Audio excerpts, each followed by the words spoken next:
Welcome to our seminar on lies in the textbooks. My name is Kent Hovind. I taught high school science for 15 years. And now for, well, since 1989, I've been doing seminars on creation, evolution, and dinosaurs. And our goal is to strengthen your faith in God's Word. Now, this is not my wife. That's just a picture of her. We live in Pensacola, Florida. Been there 16 years. Have 3 children, 1 of each. And I got them all married and the dog died. Praise God, so I'm home free. And as we mentioned earlier, we have 4 grandkids so far, and that's God's reward for not killing your own kids when you thought about it.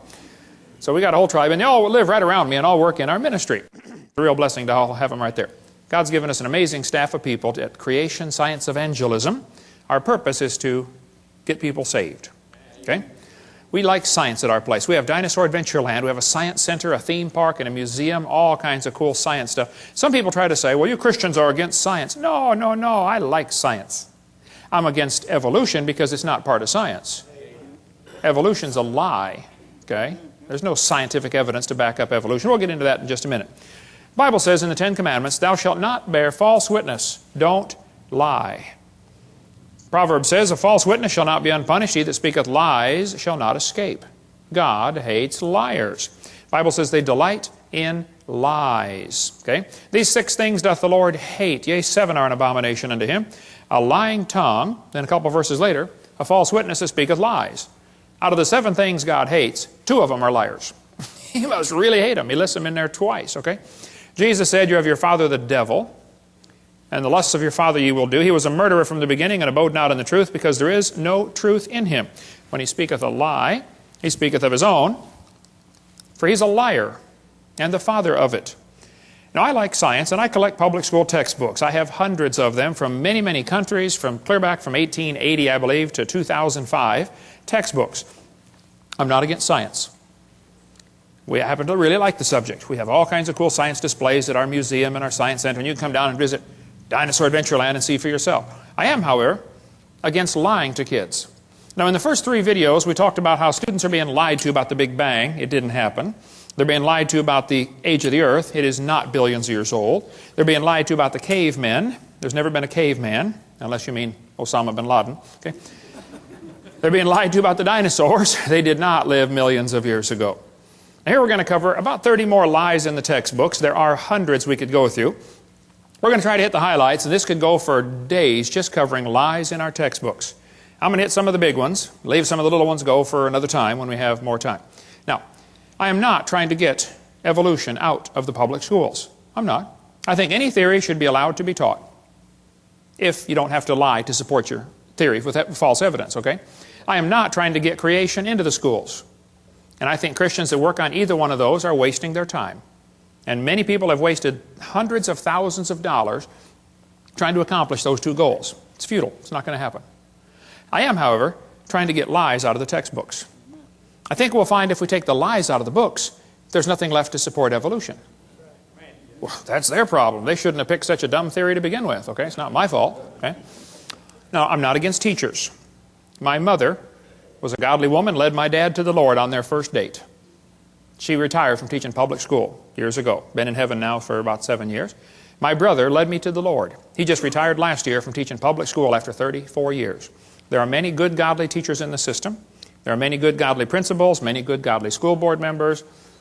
I'm not against schools. I'm not against school boards. I'm not against teachers. I'm not against textbooks. I'm against lies. Okay, let's just keep it in perspective. Is there anybody here that thinks teachers or textbooks should be allowed to deliberately lie to students for any reason? And I mean deliberately. They might be lying and not know they're lying, okay, but if they're deliberately lying, that shouldn't be allowed, should it? Okay? Wisconsin has a law that requires textbooks to be accurate. So does Alabama. Textbooks shall be adequate and current, up to date. Okay? The latest information. Texas has a law that says instructional material shall be factual. Go Texas. Okay? Florida has a law that requires accuracy of instructional materials, and the commissioner is responsible to remove books that are not accurate. Well, commissioner, do your job. Okay? Watch this video and remove the books that are not accurate. It's just simple. It's so simple, okay? California says textbooks shall be factually accurate and reflect current and confirmed research, okay? Minnesota says a teacher shall not deliberately suppress or distort subject matter. Yeah, sure, hey there, fella, you betcha. The problem is, none of those states enforce their own laws. I don't know if Tennessee here has a law that requires textbook accuracy. They ought to if they don't have one. If you don't have one, pass one. This is a textbook from about 100 years ago. It says, God created the heavens and the earth in 6 days. Prayer is a duty, but it's vain to pray without a sincere desire of heart. God governs the world in infinite wisdom. You believe that's a public school textbook? Well, here's one today. Evolution is fact, not theory. Birds arose from non-birds and humans from non-humans. No person who pretends to any understanding of the natural world can deny these facts. Wow, something's changed. Actually, I was at Chickasaw, Oklahoma a couple of weeks ago. It was supposed to be a debate, but none of the professors would debate me. So they scheduled an evolution seminar 2 days after I was gone. They let me come speak on creation. The student group got me in there. Here's a poster they put up right next to my poster. The poster was inviting people to come to the evolution seminar. Interested in evolution? Well, come on down. Evolution lecture with Dr. Mather and Dr. Ray. It says, hear both sides of the issue. Well, we invited them to debate. They could have heard both sides altogether. Here the kids get 9 months of evolution teaching. I come in for 2 hours and they panic. And then they got to say, here, both sides. Both sides. You're not going to present both sides. You're going to present one side, the evolution side, which is what they already got for 9 months. They don't want to hear it. I think they said 20 people turned up, 15 of them are from the Baptist Student Union, just to see what the teachers would say. Okay? They hear both sides. Their own textbook, there in Chickasaw, Oklahoma, has 1/4 of the book, one entire unit devoted only to evolution teaching. Nothing about creation. Evolution's a dying religion surviving only on tax dollars. It's dead. This textbook has over 100 pages where evolution is talked about. There's not one single mention of creation. So don't tell me they want to hear both sides. They don't, okay? They want to present one view only. It's called indoctrination, not education. Now this is a chart showing how the atheists feel that the different states are doing with the teaching of evolution. They think you folks in Tennessee are doing a lousy job of teaching evolution to your kids. Go Tennessee, all right. Okay. They think the folks right over here in North Carolina are doing a good job of teaching evolution. Well, North Carolina folks, get on the ball. Turn your state red by the next time they do this survey, okay? Now, is there anybody here that thinks teachers or textbooks should be allowed to use outdated or false information just to get students to believe a theory? Would that be a good idea? No, okay? Anybody here that thinks teachers that deliberately lie should be fired? Okay? Is there anybody here that thinks textbooks with lies should be banned or the lies torn out of the book? Think that'd be fair? All right. Well, buckle up, hang on, let's go. It's always amazed me how two people can look at the same thing and come to opposite conclusions of what they are looking at. You know, two people can look at Grand Canyon. One of them believes in evolution. He looks at the canyon and says, wow, look what the Colorado River did for millions and millions of years. The Bible-believing Christian stands there, looks at the same canyon, and says, wow, look what the flood did in about 30 minutes. Now, how was that canyon formed, huh? Textbook says over millions of years, the Colorado River carved the Grand Canyon from solid rock. Oh, now, hold on a second, okay? It's a fact Grand Canyon exists. I've been there a bunch of times, studied. I taught earth science for 15 years. I love studying Grand Canyon. There are two interpretations of how it got there. The evolutionists will say it formed slowly with a little bit of water and lots of time, like, you know, billions of years. The creationists will say, no, it formed quickly by lots of water and a little bit of time, like a big flood in the days of Noah. And the guys who believe in evolution are always trying to erase the line between their interpretation and try to include it as if it is part of the fact. No, it's just your interpretation, guys, okay? This textbook says, the Colorado River has cut through layer upon layer of rock over millions of years. Well, now hold on a minute. This textbook says, the Colorado River cut through 2,000 meters of rock, exposing sediment layers like huge pages in the book of life. Scan the canyon wall from rim to floor and you look back through hundreds of millions of years. I don't think so. I was in a debate one time and this atheist said, Hovind, you're so stupid. Don't you know it took millions of years to carve the Grand Canyon? I said, well, sir, there's a couple things you ought to learn about Grand Canyon. If you built a dam across Grand Canyon, a huge lake would fill in behind it, covering several states, okay? I mean, take a lot of dirt to build a dam, but if you could build a dam across that canyon, you'd have a really big lake. Actually, some of the water from Wyoming drains through the Grand Canyon. It has a huge drainage pattern. There's a picture of it, satellite false color image. You can see Grand Canyon right there, a big gash right across a ridge in the mountains. You folks in Tennessee know what a ridge is. Not really a mountain, just a big long ridge, okay? I've flown by and taken lots of pictures. I asked the pilot one time, I said, man, are we going near Grand Canyon? He said, yeah, about 100 miles. I said, can you get permission to, divert and go closer? He said, let me see what I can do. He got permission, and we flew right over the top of the canyon. I'm taking pictures like crazy, Love studying Grand Canyon. Actually, it's a bunch of useless real estate. I mean, what would you do with it if you had it, You can look at it and then go home. That's about it. But, I mean, you can't plow it, that's for sure, and you don't want your cows playing out there. But I said to this professor, I said, sir, there's a couple things to consider about this canyon. I said, these two red lines indicate what's called the snow line, okay? Between those two red lines is a ridge that gets about 6,900 to 8,500 feet above sea level. Now, the river enters the canyon at the far right over there at 2,800 foot elevation. The river flows downhill for 270 miles. Comes out the other side. If you look at it from a side view, a schematic view, it'll look like this.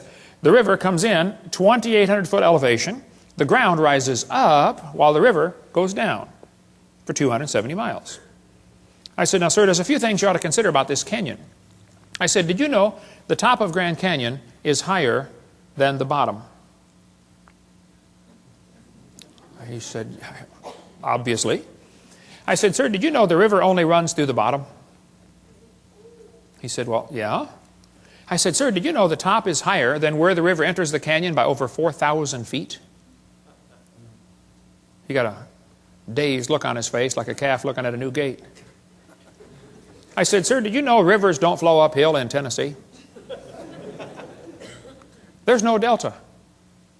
Where's the mud that washed out of Grand Canyon? Nobody has a clue, okay? That river did not make that canyon. Grand Canyon's a washed out spillway. There used to be two big lakes, Grand Lake and Hopi Lake. The lakes are long gone, but the beaches are still there. You can still see the beach line. They got too full and went over the top and washed out that canyon in a hurry. Any farmer that's ever built a dam to hold water for his cows will tell you, once the water goes over the top of the dam, it's all over with. That's why they guard the levee like crazy during flood seasons, don't they? Get out there with sandbags. You don't want it to even get started. It's gone in a flash, okay? This river flows down this way. Obviously, it started at the top.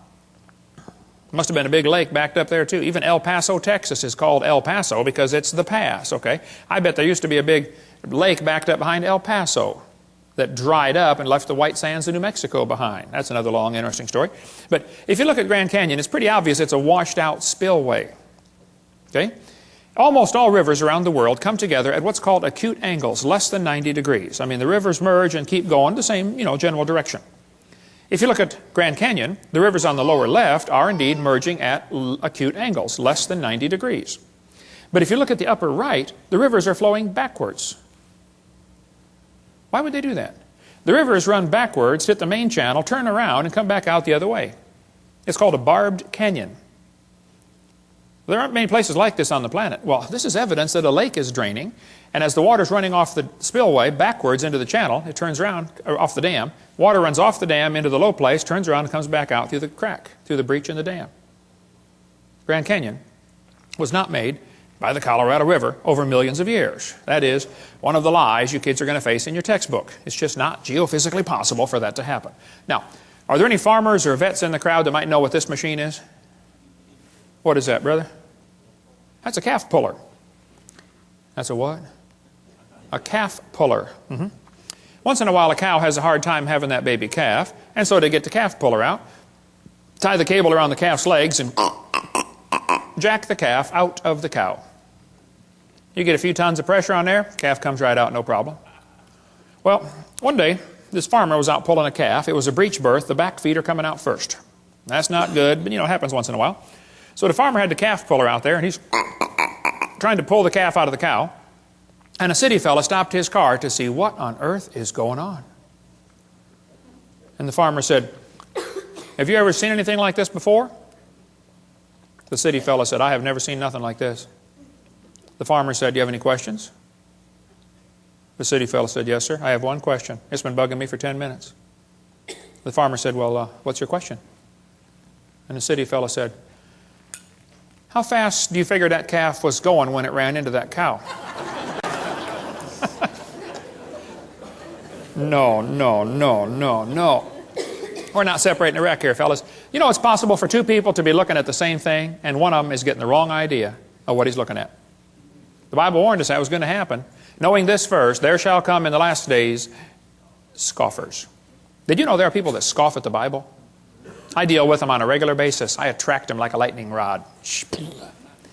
They scoff, it says, because of their lust. There's no scientific reason for them to reject the Bible. They just don't like that book because it chaps their hide. So they're scoffing because of their lust, not because of their science, okay? Even Huxley admitted, I suppose the reason we leapt at origin of species was that the idea of God interfered with our sexual mores. We don't want God telling us what to do. Okay? Arthur Keith said evolution is unproved and unprovable. We believe it because the only alternative is special creation, and that is unthinkable. The Bible says they did not like to retain God in their knowledge. For this cause, God shall send them strong delusion. Anybody that believes they evolved from a rock 4.6 billion years ago, I would say is strongly deluded. You would have to have help to be that dumb. You could not do it on your own. You'd have to have years of training and conditioning to believe such a silly idea. Hey, is it possible for a person to go insane? I mean, absolutely loony?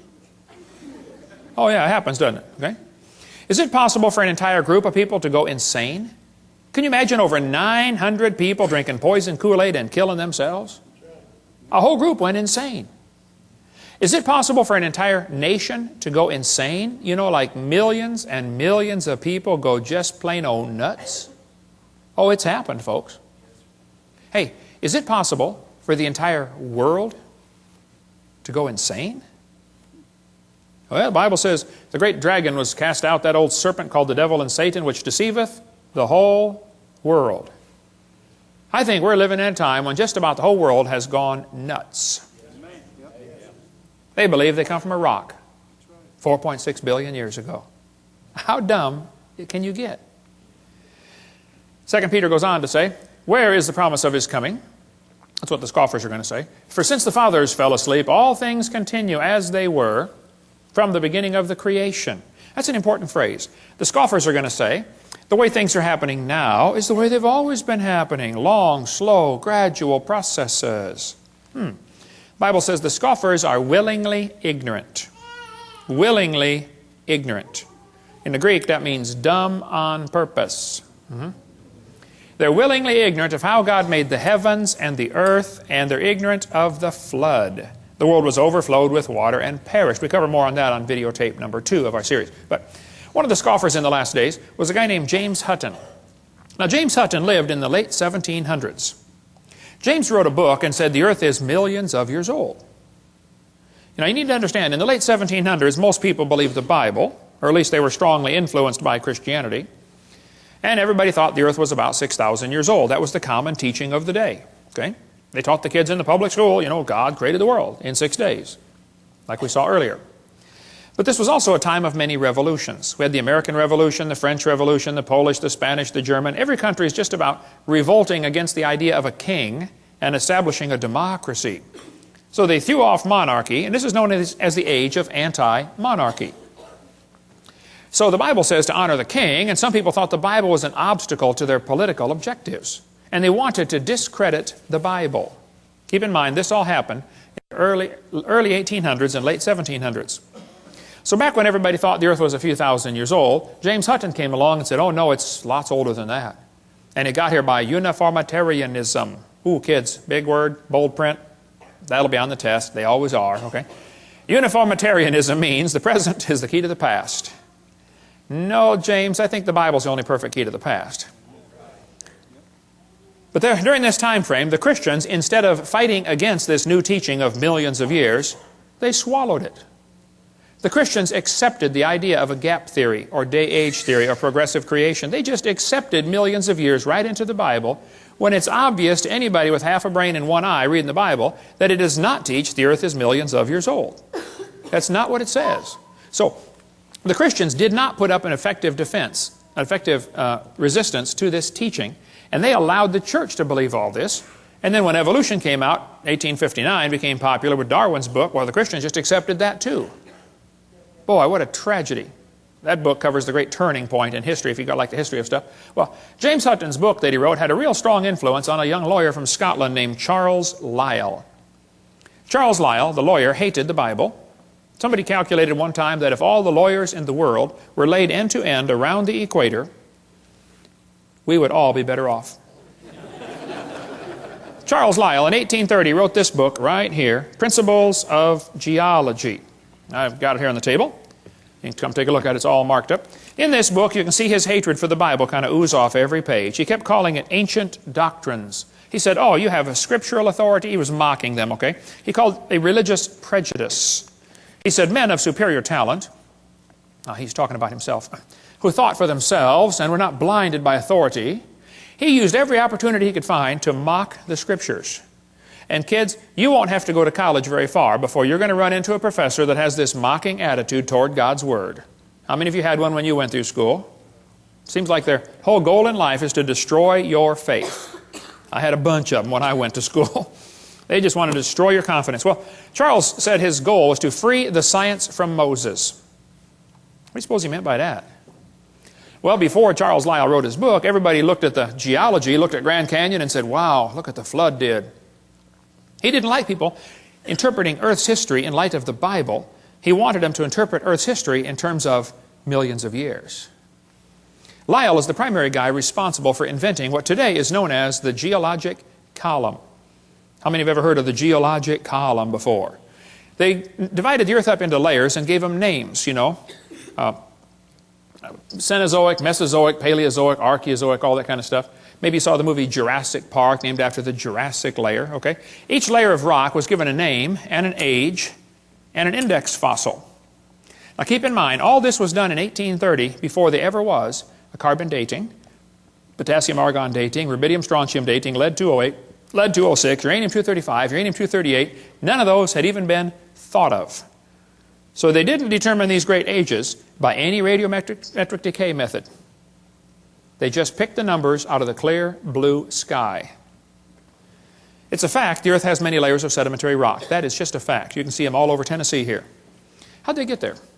Well, there are two interpretations. One group says the layers formed slowly over millions of years. The other group says, no, these layers are all from the flood in the days of Noah. And again, they're always trying to erase that line between the two and make their interpretation become part of the fact. And it's just not, okay? It's just their interpretation, that's all. The geologic column is actually the Bible for the evolutionist. The only place you'll ever find it is in the textbooks. It doesn't exist. This guy admits it. He said, if there were a column of sediments, unfortunately no such column exists. Did you know there is no geologic column? If there was, it'd be 100 miles thick. It doesn't exist. It's one of the lies in the textbooks. And actually, all of evolution is based on this lie right here. This is one of the most serious ones, in my opinion. It's true the Earth has layers. That's not the question. Okay? How did they get there, though? I mean, if that layer sat there for 10 million years waiting for the next one, don't you think it's going to rain once in a while in 10 million years? Why are there no erosion marks between the layers? Why are they stacked on top of each other just like a stack of pancakes? And by the way, why are there no soil layers between the rock layers? I mean, soil builds up on top of rock. Don't you think there'd be some soil built up once in a while? Look, if you get a jar of dirt and rocks and gravel and sand and mud and shake it up and set it down, it settles into layers for you in a few minutes. It doesn't take long. How many have seen those things you buy at the mall with two pieces of glass and different colored sand in between? You know, you flip it over and it makes all kinds of layers just in a few seconds. It doesn't take long. I was preaching years ago in Union Center, South Dakota. Now, Union Center is right there. It's not even on the map.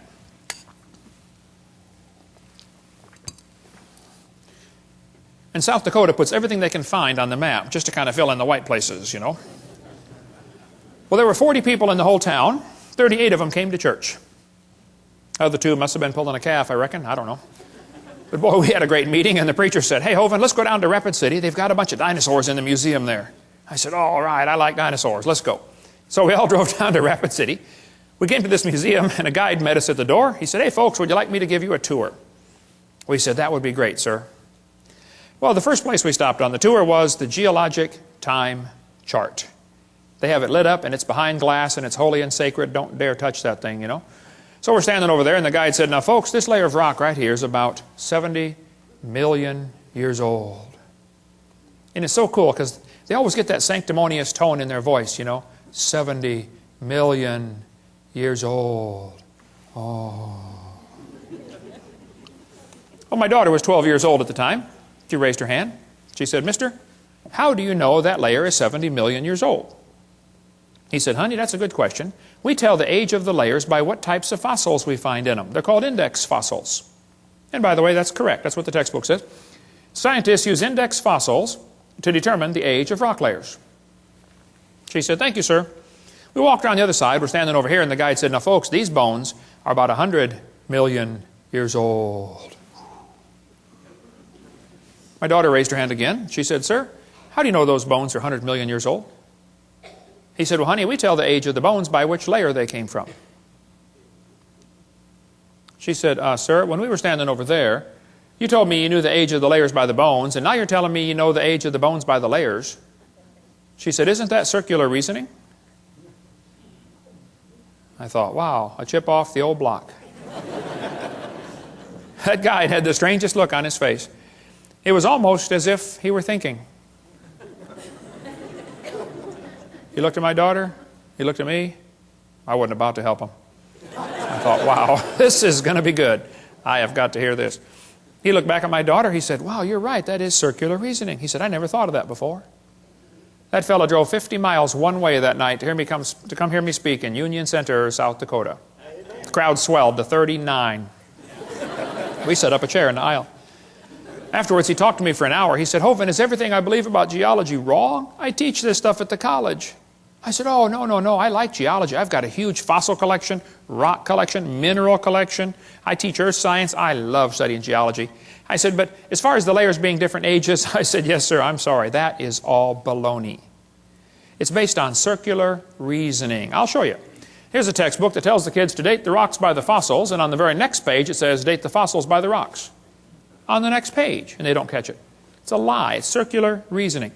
The intelligent layman has long suspected circular reasoning in the use of rocks to date fossils and fossils to date rocks. The geologist has never bothered to think of a good reply, feeling the explanations are not worth the trouble as long as the work brings results. It cannot be denied from a strictly philosophical standpoint. Geologists are arguing in a circle. The relative ages of rocks are determined by the organisms they contain. They date the rocks by the fossils and the fossils by the rocks. Ever since the beginning of the 19th century, fossils have been and still are the best and most accurate method of dating and correlating the rocks in which they occur. Apart from very modern examples, which really are archaeology, I can think of no cases of radioactive decay being used to date fossils. They don't date fossils by potassium-argon dating or carbon dating. That's not how they do it. Radiometric dating would not even be possible if the geologic column had not been erected first. There's no way simply to look at a fossil and say how old it is unless you know the age of the rocks it comes from. This is Niles Eldredge, one of the most famous evolutionists alive today. He said, and this poses something of a problem. Yeah, something poses a big problem, Niles. If we date the rocks by the fossils, how can we then turn around and talk about patterns of evolutionary change through time in the fossil record? Circular reasoning. This guy said the rocks do date the fossils, but the fossils date the rocks more accurately. I think the cheese done fell out of his sandwich. That's what I think. Okay, he's a few fries short of a Happy Meal. It's based on circular reasoning. Okay, this guy said the charge of circular reasoning can be handled several ways. It can be ignored as not the proper concern of the public. It can be denied by calling down the law of evolution. It can be admitted as a common practice or avoided by pragmatic reasoning. But it is all based on circular reasoning. Actually, at the Scopes Monkey Trial, 1925, over here in Dayton, Tennessee. How far is Dayton from here, Steve? About 100 miles. Okay. This is what they were going to use as evidence for evolution. The lowest layers are obviously the oldest. Page 275 of the court transcript. No, the oldest layers are not obviously the oldest. Did you know in still water, sediment layers settle out, the bottom one first, and then the second one, and then the third one. That's correct. But in moving water, you can get 5 or 6 or 10 layers to form simultaneously. They form from one end and travel across. So it's possible to have a fossil on the bottom that is younger than a fossil on top if it's moving water. There's a great video tape called Experiments in Stratification. It covers all that if you want more on that. Or get our video number 6. We'll get more of that later. I like to ask evolutionists, I say, guys, your geologic column contains limestone quite a few places. If I handed you a piece of limestone, how would you know if it's 100 million year old Jurassic limestone or 600 million year old Cambrian limestone? I mean, exactly what's the difference? They'd say, well, the only way to tell the difference is by the index fossils. That's precisely my point. They date the layers by the fossils. This textbook shows the kids a trilobite, and it says, boys and girls, trilobites make good index fossils. If a trilobite is found in a rock layer, the rock layer probably formed 500 to 600 million years ago. I don't think so. Somebody found a human shoe print where the guy with a shoe on had stepped on and smashed a trilobite. They asked evolutionists all over, how on earth could a human step on a trilobite? If trilobites lived 500 million years ago and man didn't get here till, 3 million years ago and they didn't start wearing shoes till 10,000 years ago, how could a human step on a trilobite? One atheist said, well, it's obviously. The only answer would be that aliens visited the planet 500 million years ago. Oh, them aliens will do it every time. Another guy said, well, maybe there was a large trilobite shaped like a shoe that fell on a small one. Now, there are some big trilobites, okay, but I don't think they're shaped like a shoe. Actually, the trilobite has the most complicated eyeball ever. Trilobite eyes are unbelievable. And this is one of the first creatures to evolve, and it already has the most complex eye, which just the eye is one of the most complex features you could have. Now, trilobites are not index fossils for anything, okay? There are all kinds of different types of trilobites, and there probably are some still alive today. Certainly the Baltic isopod is still alive. A guy sent me a couple weeks ago, about a couple months ago, I guess, a whole jar full of trilobites from the Prudhoe Bay water treatment plant up there for the oil factory they've got, oil refining rig. When they arrived in Pensacola, Florida, they were still alive in the jar. But I don't know how to keep a trilobite alive. I mean, you give it mouth to what, some resuscitation, but they all died, but we got them in our museum there. Somebody just sent me a large one that they got down in the Caribbean, about this big. It's in our museum, and it was frozen. They said, yeah, I pulled it off the rock myself down in the Caribbean. Still alive. They call it some kind of roach. Roach, it looks like a big trilobite. This textbook shows the kids a graptolite. It says, boys and girls, this is 410 million years old. I don't think so. Graptolites were found still alive in the South Pacific 10 years ago. So if you find graptolite, you can't use that as an index fossil for any age rock, okay? They tell the kids in school the lobe-finned fish is the index fossil for Devonian, 325 million years old. See that short leg, boys and girls? He's got a little bitty leg and then the fin. See, that proves he's evolving from a leg to a fin. No, that's a lie. The lobe-finned fish are still alive today. They're swimming around the Indian Ocean. And when they caught the first one in 1938, the scientists looked at it and said, wow, would you look at that? They survived for 325 million years. It never dawned on them once to question the geologic column. That thought never crossed their brain. You don't question the geologic column. It is holy and sacred. You just have to say it survived for 325 million years. It's in the textbooks today. And they still say it's the index fossil for 325 million year old rock, even though they know they're swimming around the ocean. How can they be that dumb? This lady wrote a book about it, A Fish Caught in Time. She says, boys and girls, this is our own great uncle, 40 million times removed. She does look a little fishy, kind of around the gills there. Okay. You're going to be told that dinosaurs are index fossils for the Jurassic period, 70 million, or Cretaceous, 70 million years ago. That's baloney. Dinosaur bones were found here recently that had blood cells still in them. How long are the blood cells going to last? Here's soft tissue found with dinosaur bones, still flexible, soft tissue in March of 2005.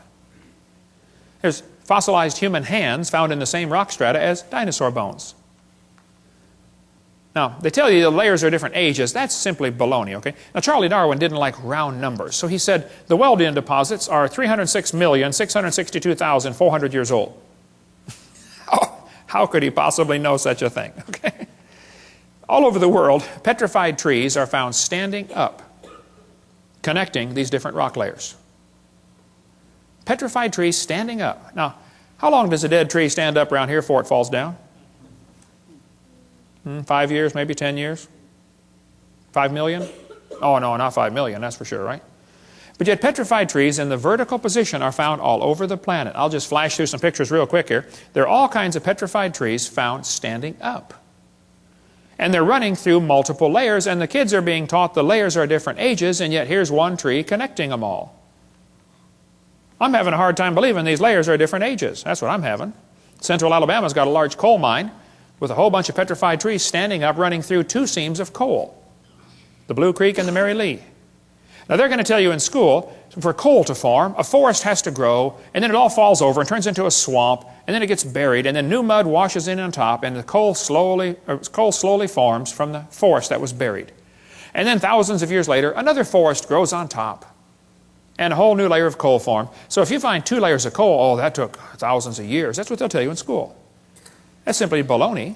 We'll cover more on coal formation on video 6, but if you look at the samples of trees found in this coal mine, you look at sample A, B, C, D, E, F, G, I mean, any freshman law student could tell you, hey folks, I think I can prove these 2 coal formations formed at the same time, very quickly. Within a few weeks or months of each other, that's for sure. Probably during the flood in the days of Noah. We'll cover more on that on video 6. In Cookeville, Tennessee. How far is Cookeville from here? 100 miles? What's that? 150 miles. In Cookeville, Tennessee, there's a coal mine with petrified trees standing running. Here's coal at the bottom. The tree is coalified at the bottom, petrified in the middle, and coalified on top, where it went through a second coal seam. Same tree. By the way, why are coal seams generally found on top of layers of rock or clay? Wouldn't be a pretty poor place to grow a forest? Ought to be on top of soil, don't you think? Yeah. Polystrate fossils are found all over the world. In Joggins, Nova Scotia, there are dozens of petrified trees standing up, connecting different rock layers. Scientists go up there and look at them and just say, wow, that's curious. No, it's more than curious. It's devastating to your teaching that the layers are different ages. There's a brochure you can get from our bookstore. It's $2. It's got 30-some color pictures of petrified trees in the vertical position. Occasionally, the petrified trees are found upside down, running through many rock layers. Now we really got a problem. I've thought about this till my brain hurts. The evolutionists have 2 ways to solve this. They can say, well, Hovind, you know, the trees stood upright for millions of years while the layers formed around them. Or the trees grew through hundreds of feet of solid rock looking for sunlight. There's a third way to look at it. You know, maybe they were all buried in a big flood. How fast was that calf going? Keep that thought in mind, okay? Mount St. Helens blew thousands of trees into Spirit Lake. Lots of those trees are stuck in the mud at the bottom of Spirit Lake. They're going to petrify in the standing position. More on video 6 about that. It doesn't take long for things to petrify. Here's petrified firewood. The guy chopped on it before it turned to stone. Here's mummified dog stuck in a tree. Turned to stone. Chased a coon up the tree apparently and got stuck. They named it Stucky. What would you call it, okay? Here's petrified cowboy boot with the cowboy's legs still in it. The boot was made in 1950 and the leg is turned to stone. Here's petrified fish giving birth. It does not take millions of years to give birth. Praise God, okay? Here's a petrified hat. Petrified pickle found in a jar. The guy sent me the jar and pickle. He said, Brother Hovind, I found this in Montana in an old home. The house was junk. The roof was gone. The house was falling apart. But he said, you want a petrified pickle for your museum? I said, of course. Who in their right mind would not want a petrified pickle, you know? Come on down to Pensacola, Dinosaur Adventureland, and see the petrified pickle. Here's petrified sacks of flour found in a flour mill that flooded in 1910 in Eureka Springs, Arkansas. Here's petrified toadstool. There's an amazing gem and mineral museum just south of Bloomington, Illinois, in a little bitty tiny town called Shirley, Illinois. You got to be trying to find it to get there, but it's worth going to see the Funk Gem and Mineral Museum. Okay?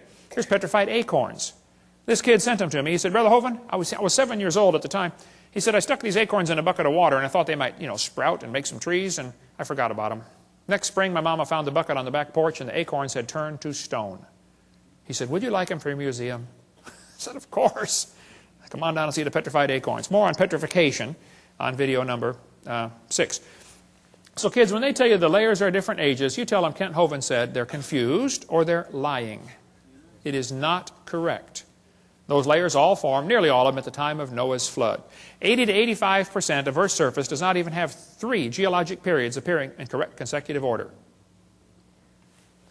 Even though this geologic column does not exist, except in the textbooks, that teaching is what changed people in the 1830s away from believing the Bible to believing in uniformitarianism. This teaching especially affected a young preacher. He just got out of Bible college, studied to be a pastor of a church. His name was Charles Darwin. Anybody ever heard of Charles Darwin? Charles Darwin graduated from Bible college to be a preacher, and he's going to sail around the world for 5 years first and collect some bugs for some, bugologist back there in England. Charlie brought some books with him. He brought his Bible, of course. He just got out of Bible college. And he brought this brand new book, Principles of Geology. Charlie said that book changed his life forever. He later wrote to a friend and said, disbelief crept over me slowly. I felt no distress. He slowly lost his faith in the Bible. As Darwin sailed around the world, he stopped off at the Galapagos Islands. Here on those islands, he noticed there were 14 different varieties of finches. Little tiny bird with a little tiny beak. But the beak shapes were different.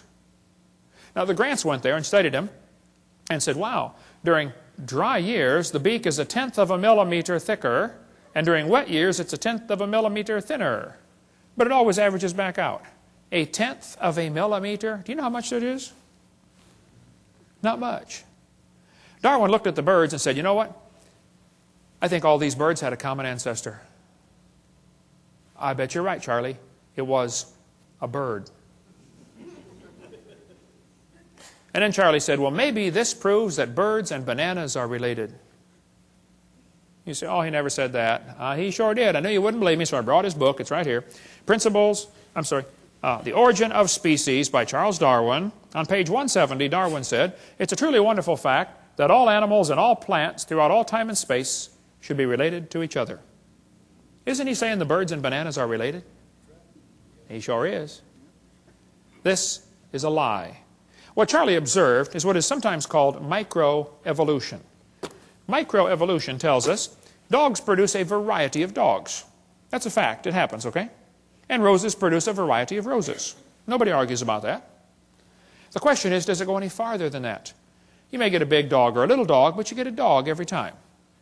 And probably the dog, the wolf, and the coyote had a common ancestor. I wouldn't argue about that. We did the test this morning. Had a 5-year-old girl. Said, okay, here we have a dog, a wolf, a coyote, and a banana. Which one is not like the others? She got it. The banana.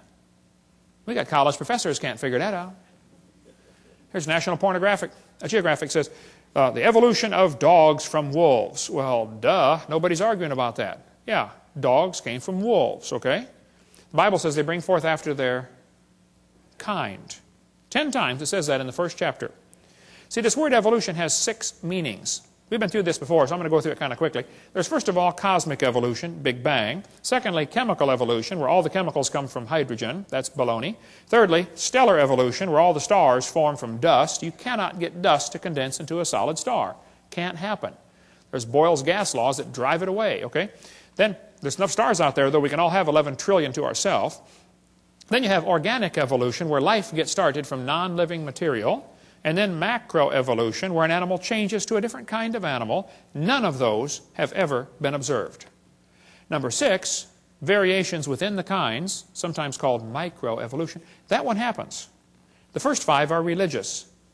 So whenever you discuss evolution, you have to define what you're talking about. If you're talking about number 6, I'm with you. I agree, that happens. If you're talking about the first 5, that doesn't happen. That's something you believe happens, okay? Watch how they change the definition for the kids. They say, okay, boys and girls, evolution is change over time. Is that really what they mean? Watch this carefully now. In other words, living things have changed over time. Wait. Are you going to skip over the first 4? They just want to bypass the first 4 stages like it's not part of the theory? Well, then you don't have a coherent theory. Then they say, evolution is defined as a change in species. over time. Now they're down to what I believe in. I think species can change. I think you can get some really weird varieties of animals, but they're still the same kind, okay? This is a lie, kids. That's not really what they mean by evolution. They want to give you examples of number 6 and make you believe that the whole theory has been proven. Don't get brainwashed. Most evolutionists will say, well, macroevolution is just micro with longer periods of time. No, it's not. They had a big conference on this very question in Chicago. They said the central question of the Chicago conference was whether the mechanisms underlying microevolution can be extrapolated to explain the phenomena of macroevolution. The answer can be given as a clear no. It doesn't work. Variations happen, sure, but they have limits. Did you know farmers have been trying to get bigger pigs for a long time? Do you think they'll ever get a pig as big as Texas? Nah, I bet there's a limit, isn't there? Okay. Roaches become resistant to pesticides. Do you think they'll ever become resistant to a sledgehammer? Probably not. See? There's a tiger had 3 kittens, all different colors, same litter. That's variations, but it's still a tiger. That's not evolution. They always end up producing the same kind of offspring, just like the Bible says. The information for the new variety had to be in the gene code already, or it couldn't produce it. No new information is ever added. The gene pool of the new variety is always more limited. Somebody spent years crossbreeding dogs to develop the Chihuahua. All that money to make a dog that's 100% useless. I mean, think about it. How long would the Chihuahuas last in the real world? Turn them all loose into the woods. Watch what happens. They'd run up to the wolf. Yep, yep, yep, yep, yep, yep, yep, yep, yep. Crunch. End of gene code, right? Genetic information is lost, not added when you get a strange variety. Real evolution would need an increase in genetic complexity. We don't ever observe that. Now, I grew up in Illinois, corn country. Did you know there are so many kinds of corn up there, they have to number them? You'll be driving down the highway and there's a sign that says BX65. Don't mix it with XL29. Something will explode. But folks, you can crossbreed corn from now to the cows come home and you are always going to get corn. You're never going to get a hamster or a tomato or a whale to grow on your corn stalk. It just ain't going to happen, okay? There's a whole variety of dogs in the world, and they might have had a common ancestor. A dog. There's BBC News. It looks like 95% of current dogs came from just 3 original founding females. Hey, they're getting closer. Right here it says, today's dogs come in all shapes and sizes, but scientists believe they evolved from just a handful of wolves tamed by humans living in or near China less than 15,000 years ago. They're getting closer. Man, if they keep studying their Bible, keep studying the science, they're going to be an independent Baptist when they're done. You get done climbing the mountain of truth, that's where you end up, you know. Okay. This Irish textbook calls them divergent evolution. Oh, come on. They show 5 dogs around a wolf, and that's not divergent evolution. Don't give it a fancy name. It's still a dog. It's just a variety of dog. This Mexican textbook says, the horse and the zebra had a common ancestor. I agree. It looked like a horse. You know, 4-wheel drive, genuine leather upholstery, all the standard horse equipment, okay? They got little tiny horses today. We had the world's smallest horse come visit our dinosaur adventure land. Talk about useless. I mean, you know, you can't ride it. Well, my granddaughter could, but it won't bark, you know. What do you do with a horse like that? You know, horses, zebras, and asses can all be crossbred.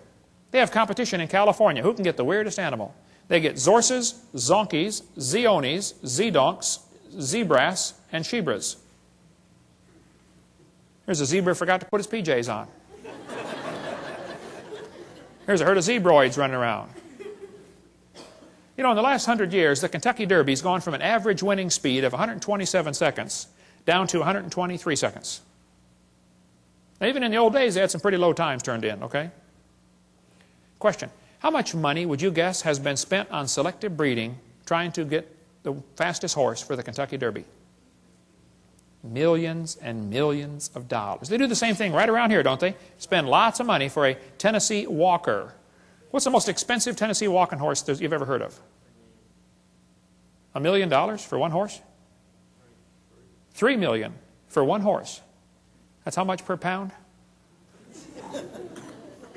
Man, I was in Italy. We ate horse over there. It's good, too. Tastes like chicken, you know. Now, I don't know if they've got to the absolute limit of horse speed or not, I don't know. But I suspect they're getting kind of close, okay? If you really want to win the Kentucky Derby, why don't you breed wings on your horse and fly around the track in 12 seconds? The whole point is, sure, you get varieties, but they're limited. There's a bunch of different kinds of cows in the world, and they might have had a common ancestor. A cow. This magazine's where you order chickens. All right, boys and girls, should we order, cinnamon queens, red rocks, white rocks, cherry eggers, or brown leghorns? But look what the magazine says. Jungle fowl are the original bird from which all varieties and strains of domesticated chickens are derived. Did you know all the chickens had a common ancestor? Anybody want to guess what it was? Chicken. You got it. There are 8 kinds of bears in the world, and they might have had a common ancestor. A bear. Broccoli, cabbage, cauliflower, and Brussels sprouts all have a common ancestor called a plant. In California, they got huge fields where they graft English walnut trees onto black walnut stumps. They do it because the black walnut stump, the root system is tough and can handle the weather over there. But the black walnut doesn't taste as good, it doesn't sell for as much money, and it's tougher to crack. English walnuts taste better, they sell for more money, and they're easier to crack, but the root system rots. So they cut them off and stick them together. They do it all over there.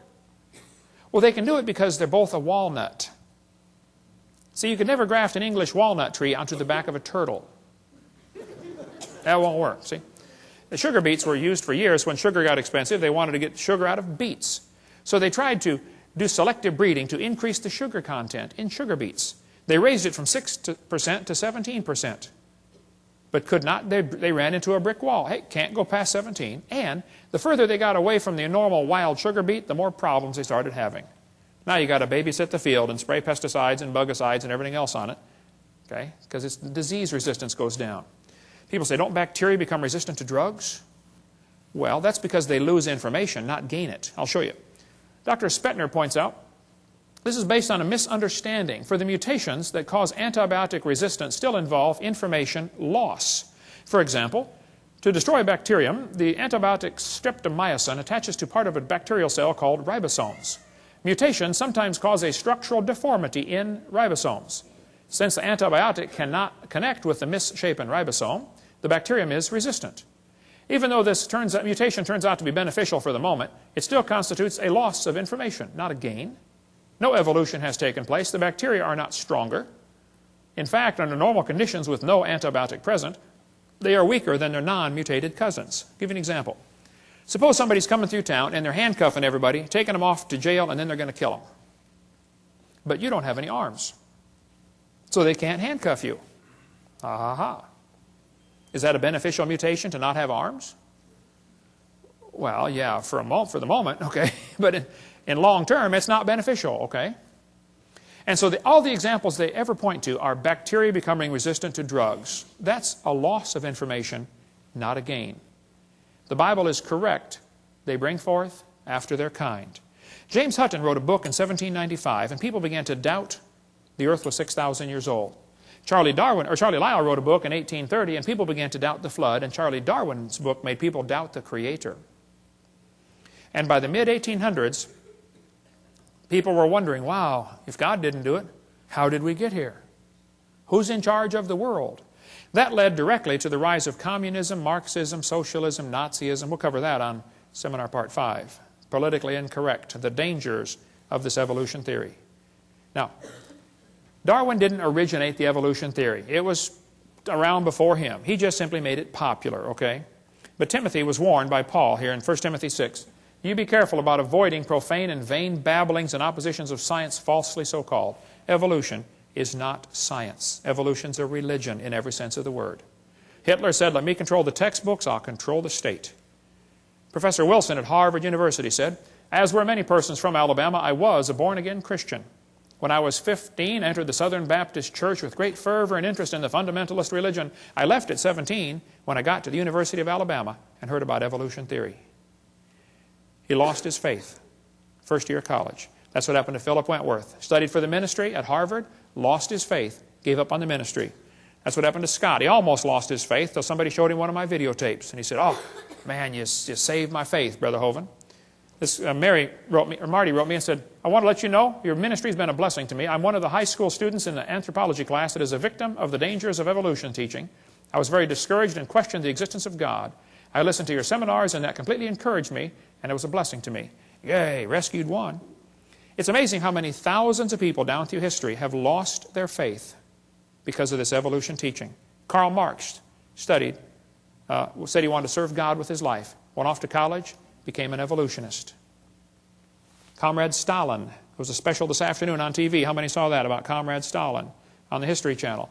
He went to a Christian school, read Darwin's book, became an atheist. Killed between 60 and 100 million of his own people. Andrew Carnegie became an evolutionist reading Darwin's book. He said it freed him from the shackles of religion. Light came in as a flood and all was clear. Not only had it got rid of theology and the supernatural, but I found the truth of evolution. Carnegie left behind millions of dollars to make sure evolution is taught in our schools instead of creation. He funded the National Center for Science Education. The list is really long. We'll have to quit now. But 75% of kids from Christian homes that go to public schools lose their faith after 1 year of college. What's in these textbooks anyway? What are they teaching our kids that's making them lose their faith? Well, we're going to cover some of the lies in the textbooks, some more lies in the textbooks in the next session. There is no known evidence to support the evolution theory except things that have been proven wrong a long time ago. If real evidence exists for this evolution theory, I would like to see it. We've been offering $250,000 for real scientific evidence for evolution. We've had that offer for over 10 years. There isn't any. Okay? I'll give you an example. Suppose I had a theory that the moon is made of green cheese. Now that's a dumb theory, I know. But hey, it's okay to have a dumb theory. There are no laws against dumb theories. But then suppose I started teaching my students, hey kids, did you know NASA proved my theory in 1973 when they went there on a secret mission and drilled a hole and found the moon is made of green cheese? Oh, now hold on a minute. It's okay to have a dumb theory. It's not okay to lie about my evidence for my theory, okay? It is worse for me to get paid by tax dollars while I lie about my theory. So I don't mind if they want to have a theory that we came from a rock. That doesn't bother me.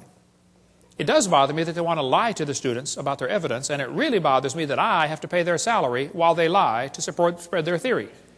So here's some of the evidence they use for evolution theory. They say, we have evidence from fossils. I say, guys, you got to be kidding. No fossil counts as evidence for evolution. None. If you find bones in the dirt, all you know is it died. You don't know it had any kids. No fossil could count as evidence for evolution. None. They say we have evidence from structure, from molecular biology, from development. Well, let's talk about a few of these. Evolution is dead. The theory is defunct. There is no evidence to support it. But some of the followers are pretty dedicated, and they're having a hard time letting it go. They'll even lie to you to make you think everything's fine. They say, wow, look at that evolution theory. It's perfectly fine. There's no challenge to evolution. Look, he never looked better. Pulse and heart rate look good. No, I'm sorry. He's a goner, okay? Don't be the last one off the boat. It is sinking. Evolution is based on two faulty assumptions. Number one, they say mutations make something new. That's never been observed. Number two, natural selection makes it survive and take over the population. Evolution is actually a religion of death.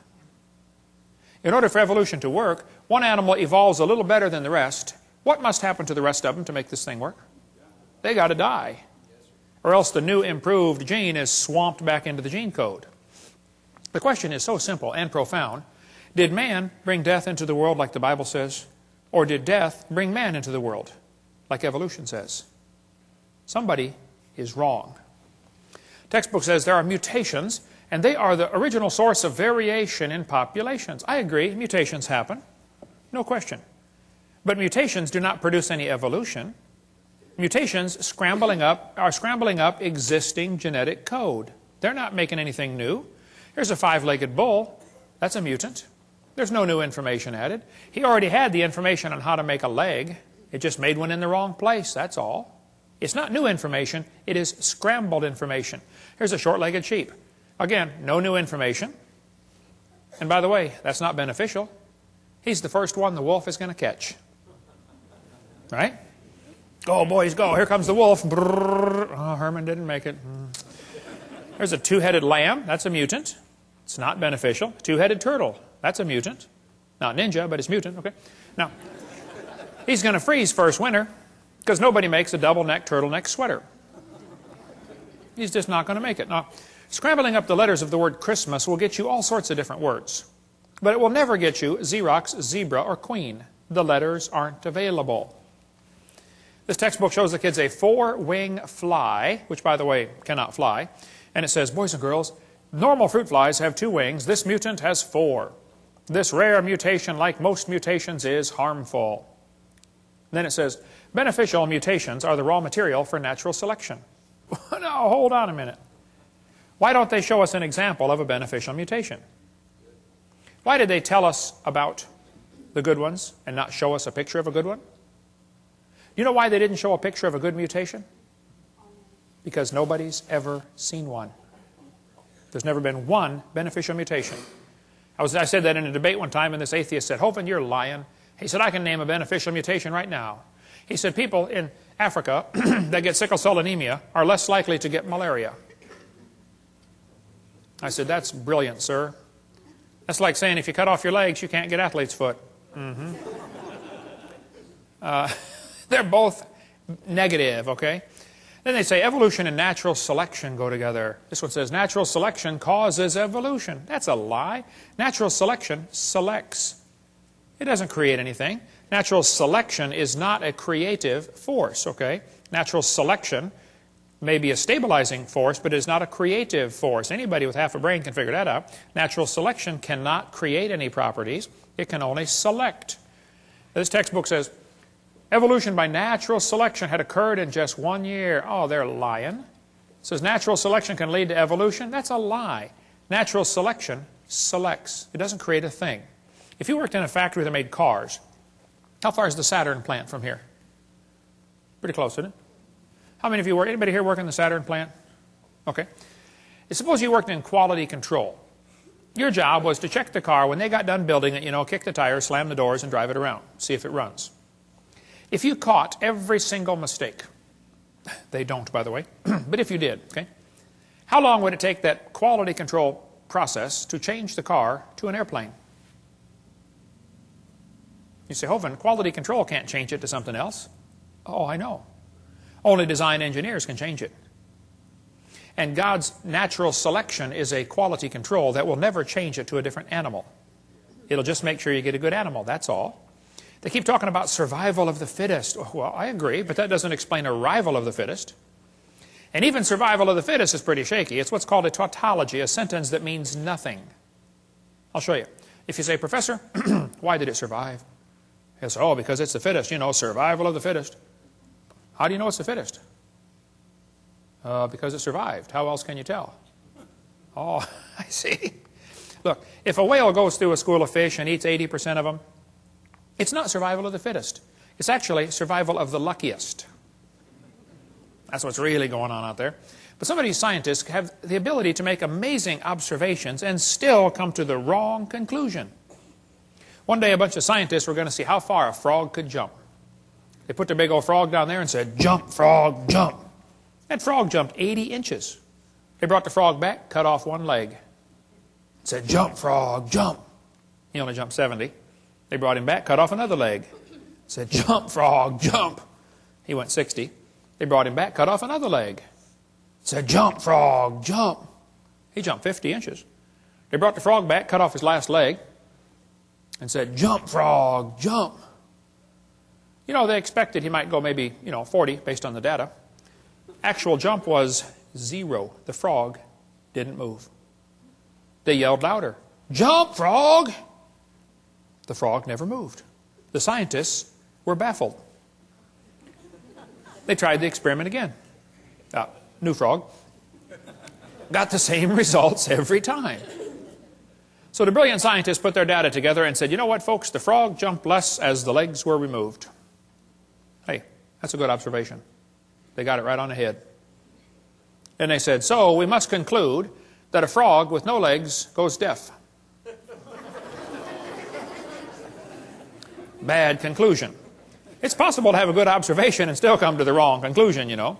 That's what they did with the fruit flies. They put them flies in the laboratory. They nuked them, microwaved them, x-rayed them. They did all kinds of mean things to those flies, and they got some weird-looking baby flies. They got flies with curled wings. They fly around, buzz, zzz, zzz, zzz, couldn't go anywhere. They got flies with no wings at all. What do you call that? A crawl or a walk? Can't fly. They raised all these mutated flies in the laboratory and said, you know what, folks, fruit flies refuse to become anything but fruit flies. Well, duh. So they said all mutations produce flies that were inferior to the original fly. Good observation. They said, so we must conclude that flies have evolved as far as they can go. Oh, bad conclusion. You know, maybe you could conclude that God made them right to begin with, and all you're doing is messing them up in your laboratory. They were doing fine till you guys got a hold of them. Yeah. Then they say evolution's as fit as ever. Yep, fruit flies in the north have wings 4% larger than flies in the south. Well, that proves something to somebody somewhere, I'm sure. But it's still a fly, okay? Then they tell the kids the peppered moth is proof for evolution. They counted the moths on the trees and found it was 95% light colored and 5% black. Then they burned coal in the factories and the trees turned black. And they counted the moths again. It was only 5% light and 95% black. The problem is the entire story is a lie. They glued dead moths to the tree to take that picture for your kid's textbook. It's right here. Where's this book used at, brother? It's not used anymore. Peppered moth. It's still in the new books, though. Evidence for evolution. Those are dead moths glued on a tree because after 40 years of watching, they found a grand total of 2 moths on the trees. 2 out of, let's see, what's 95% of 2? Wow. I have to do some figuring on that one. They still keep it in the textbooks, though, as evidence for evolution. What's the Tulsa Zoo doing having a peppered moth display? I mean, this is a zoo, for heaven's sake. Why do they push evolution in a zoo? Get the book Icons of Evolution if you want a whole lot more on the history of this peppered moth idea. But they tell the kids, we're going to learn to think critically. Boys and girls, do you think humans are still evolving? What kind of question is that? That's one of those questions like, have you stopped beating your wife yet? Wow, let me think. If I say yes, I'm admitting I did. If I say no, I'm still doing it. Did you know it's possible for the question to already have a built-in assumption? Look at that question. Do you think humans are still evolving? What's the built-in assumption? That humans evolved. Now, how's a Christian kid supposed to answer that for homework for Monday? I would say, teacher, this question is poorly written. It assumes evolution has happened when it has not. It's like asking the question, you know, why are elephants orange? Boy, no, there's a tough one. Why are they orange anyway? They're not orange? This is not learning to think critically. This is a Soviet-style indoctrination-type brainwashing question. And when the kid gets done taking this class, he's going to think he knows how to think. But he doesn't. He knows how to be told what to believe, and he never understands how it happened to him. That's not thinking critically. Then they tell the kids, we've got evidence for evolution from homologous structures. Wow, what's that mean? Yes, boys and girls. Did you know you have 2 bones in your wrist, and they're called the radius and the ulna? Pretty cool. And did you know the alligator has 2 bones in his forelimb? And look at this, they're called radius and ulna. See that? That proves we are related. That's what they're going to tell them. Homologous structures provide evidence that these animals evolved from a common ancestor. It's found in just about every textbook. You got it in these other ones up here, I'm sure, don't you, Steve? Homologous structures as evidence for evolution. They descended from a common ancestor, textbook says. Think critically. The bones are the same, boys and girls. See, that proves we're related. Evolved from a forelimb of a common ancestor. This textbook says, comparative anatomy provides further evidence of evolution. The commonalities suggest that these and other vertebrate animals are all related. They probably evolved from a common ancestor. This is a lie. They probably have a common designer. You know, the different bones in different animals come from different genes on the chromosomes. They're not homologous to begin with, okay? And even if they were, that still wouldn't prove common ancestor. Proves a common designer. The same designer made them all. Did you know the lug nuts from a Pontiac will fit on a Chevy? You can go out in the parking lot and try it. They will. That proves they both evolved from Honda 14 million years ago. No, it's true many animals have a similar forelimb structure. That's a good observation. I agree. They say they must have had a common ancestor. Oh, bad conclusion. Then they'll say, this helps prove we all came from a rock. Well, now you really have got a bad conclusion there. Then they tell the kids, we have evidence from development. Now this one makes me angry. So I'm going to try to stay calm while we talk about this. Is probably one of the most dangerous lies in the textbooks. We'll just calm down now. Okay, I'm ready. This textbook says the similarity between the early stages of development of many different animals helped convince Darwin that all forms of life shared common ancestors. Darwin considered this the strongest class of facts in favor of his theory. This was the best evidence Darwin knew of for his theory. The guy who made up this dumb idea is named Ernst Haeckel. Haeckel called this idea we're about to share with you the biogenetic law, which means as animals develop inside the mother, they go through the stages of evolution. All you got to do is memorize the word farm, F-A-R-M, fish, amphibian, reptile, mammal. That's the way they say it happened. The phrase they had for it back then was ontogeny recapitulates phylogeny. Wow, what's all that mean? Well, ontogeny is the growth of the baby. It goes through stages, okay? Recapitulates means it reenacts or does over again. Phylogeny is the evolutionary sequence. This Irish textbook says, the presence of fish-like structures in embryos of different species shows these animals have evolved from fish and share the basic pattern of fish development. It's as if the embryo retains a memory of its origins and starts to copy them during its development. That's the ontogeny recapitulates phylogeny. Now, the idea that Sigmund Freud relied on was the idea that ontogeny recapitulates phylogeny. That is, the development of the individual recapitulates the evolution of the entire species. This is stupid and dangerous. They tell the kids the embryo, the baby growing in the mother, has gills like a fish. Gills? That's a lie. Those are not gill slits. Those little folds of skin you see on the embryo grow into bones in the ear and glands in the throat. They never have anything to do with breathing. My uncle had 5 or 6 chins, and he couldn't breathe through any of them but the top one. Okay? Those are not gill slits. Ernst Haeckel said the turning point in his thinking was when he read Darwin's book in 1860. See, Darwin's book was printed in English in 1859. The next year, it was printed in German, 1860. Haeckel was a German embryology professor. He read the book and said, wow, what a great theory. If only we had some evidence. Well, 9 years later, they still had no evidence. So Haeckel decided to help out. He was going to make some evidence. Haeckel took a drawing of a dog and a human embryo. He was an embryology professor, you know. And he lied. He faked the drawings. He changed them and made them look exactly alike to prove they're related. He just is a bald-faced lie, okay? Haeckel made giant posters of his fake drawings and traveled all over Germany and converted the people to believing in evolution. Which led to the next obvious question, hey, if evolution is true, I wonder which race of humans have evolved the farthest. And guess who the Germans thought it was? Yeah, we'll talk more about that later. Now, on top are Haeckel's fake drawings. Underneath are the actual photographs of these animals. He lied. His own university held a trial and convicted him of fraud.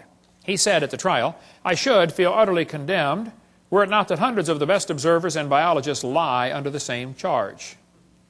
This biogenetic law is as dead as a doornail. It's not true. But it can't be taken out of the textbooks for some reason. It's been proven wrong since 1875, and they still keep it in the books.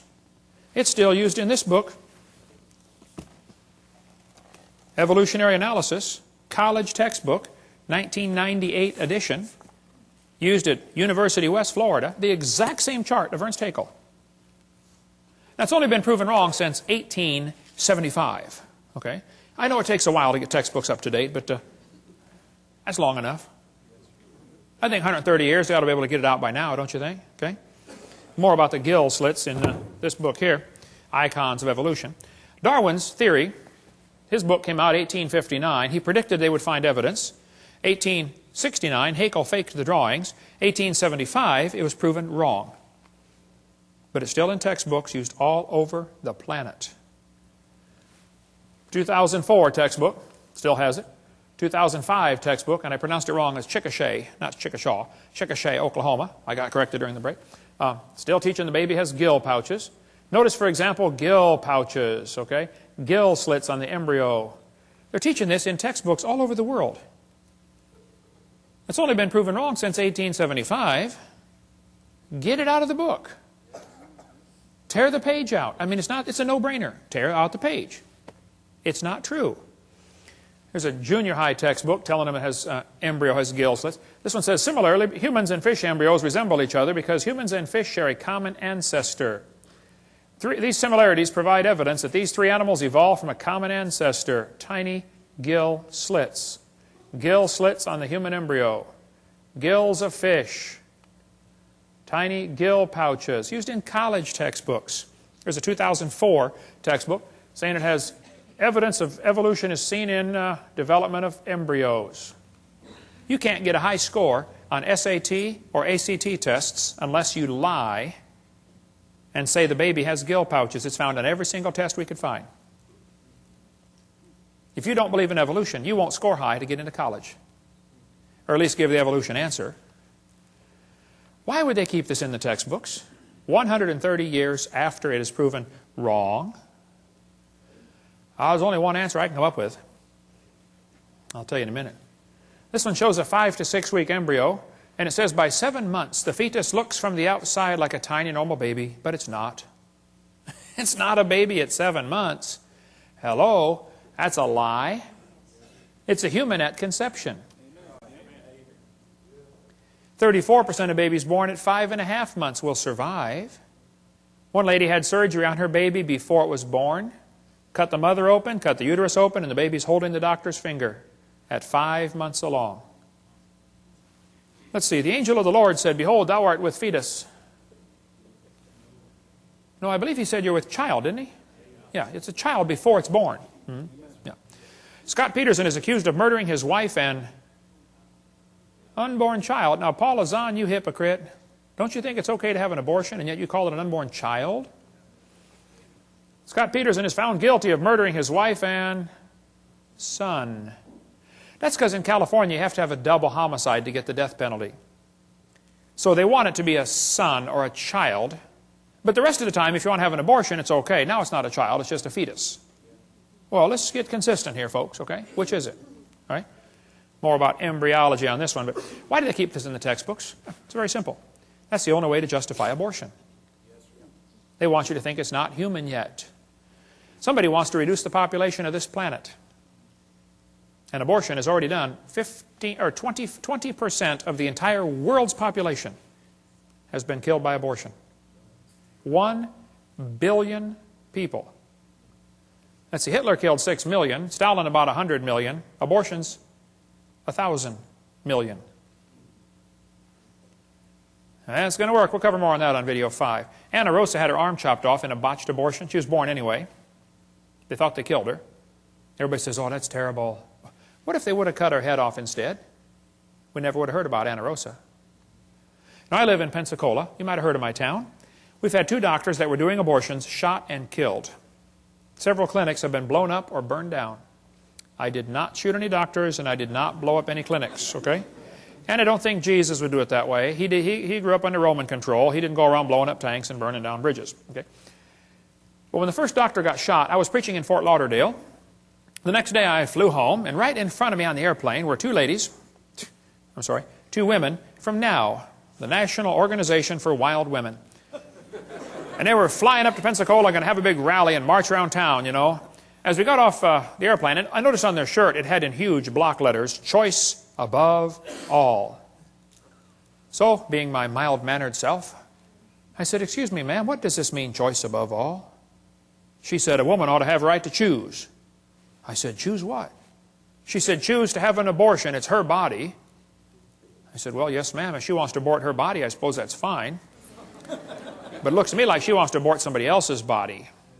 When you consider half of them are male, think about it. It's not her body. I said, by the way, ma'am, I'm kind of curious about this. I have 3 kids. I delivered one of my kids at home. I used to raise hamsters. I taught biology and anatomy. I'm kind of familiar with this process. I said, why does the woman's right to choice stop at birth? Why don't we let the mother choose to kill it after it's born? Be a lot safer and simpler. Hey, why don't we extend abortion rights up until the kid's 2 years old? I know a lot of mothers with a 2-year-old that have thought about it a time or 2. I won't ask you to raise your hand, but I know you're out there. I got it. Let's extend abortion rights up until the kid is 18. I bet they'd behave a lot better. Son, one more time and I'm going to abort you. Hey, teacher, where's Johnny today? Oh, he didn't do his homework yesterday, so his mommy aborted him. Hey, grades would skyrocket, wouldn't they? By the way, Peter Singer is pushing for abortion after the baby's born. He's trying to get legislation passed so you can kill the baby up to 28 days after it's born and still call it an abortion. Have you ever noticed the news media calls them pro-choice and they call guys like me anti-abortion? I'm not. They do that anti-abortion because it's a negative sounding term. Pro-choice is such a positive sounding term. How about let's call me pro-life and call them pro-death, and we both get a positive sounding term. That's why I refuse to take the paper. I just can't stand their liberal slant on everything. We get a call once in a while. Hey, you want to take the Pensacola News Journal? I say, no, ma'am, we don't have a parakeet. That's what I tell them. See, the media will ignore the wishes of the majority, and they're going to push their liberal agenda. We'll cover more on that on Part 5. Well, remember when the kids got shot in Colorado? Right away they jumped on the gun control issue. You know, if kids keep getting shot in our schools, maybe it's time to consider some other issues like should we have public schools? Or maybe should we teach them evolution? That's what did the Columbine shooting. Those kids were real strong believers in evolution. They made a videotape before the shooting. One of the boys said, he doesn't deserve the jaw evolution gave him. Look for his jaw, it won't be on his body. They were strong believers in evolution. They did the shooting on Hitler's birthday on purpose. They shot Isaiah Shoals just because he was black. Eric's t-shirt said, natural selection. And then Rosie O'Donnell said, see, we need more gun control. Rosie, Rosie, Rosie. Blaming guns for Columbine is like blaming spoons for Rosie O'Donnell being fat. It's not the spoon's fault. It's not the gun's fault, okay? Maybe certain criminals ought to be publicly executed. Maybe that's time to think that one through one more time. Maybe all law-abiding citizens should be required to carry guns to protect themselves. Suppose every teacher in the public school was required to be armed. Just suppose. How far down the hallway would those kids have gotten? Somebody sent me this button, proudly unarmed. Would you wear this? What does this say to a criminal? Rob me. Isn't that exactly what it says? Of course.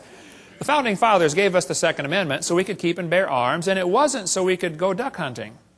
The purpose of the Second Amendment was so we could defend ourselves if the government goes bad.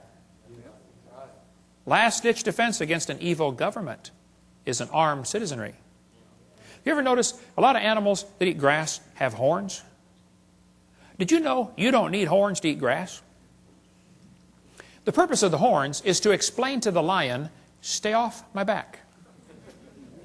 I just want to eat the grass, leave me alone. And I think everybody ought to be armed, not so we can hurt anybody, but just so we can explain to people, leave me alone. Don't take my stuff. Don't break into my house. Don't steal my car. Don't come hurt my family. Okay? Thank you. Now, I probably waited too long. I didn't start my kids shooting until they were about 3. I probably should have started about 2, you know. Here's the logic they use to justify abortion. They're going to say, well, it's not human. Oh, brother. You're either dumb or you're lying. It's human at conception, okay? They're going to say, well, it's not viable. It can't live on its own. You're not viable yourself stark naked on the North Pole, you know. Can't live on its own. I know kids that are 25 that still come borrow money from Dad. Hey, Dad, can I borrow some money? You ought to be able to live on your own by now, son.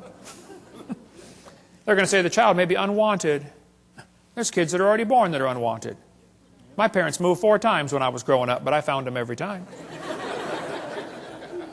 By the way, there's probably 5 people in this room that have had an abortion. Now you listen carefully. God loves you. He can forgive you. It's not the unpardonable sin. God can use you in a powerful way. But don't you go through life justifying it. Don't say it was okay. No, it wasn't okay. It was murder. So confess it, forsake it, get right with God, and go serve God with your life, okay? Amen. Half the Bible is written by murderers, okay? You're in good company. They're going to say, well, the child may be unwanted. A lot of people are unwanted. Year after year, The number of people waiting to adopt is about equal to the number of abortions. The babies are not unwanted, okay? They're going to say, well, the child may be a financial burden. Show me a kid that's not. Anybody got a kid that's not a financial burden? They're going to say it may be from rape or incest. Well, then you kill the rapist, not the baby. Execute the rapist and adopt out the baby. It's not that complicated. Hey, did you know it's illegal to shoot deer at night with spotlights in just about every state?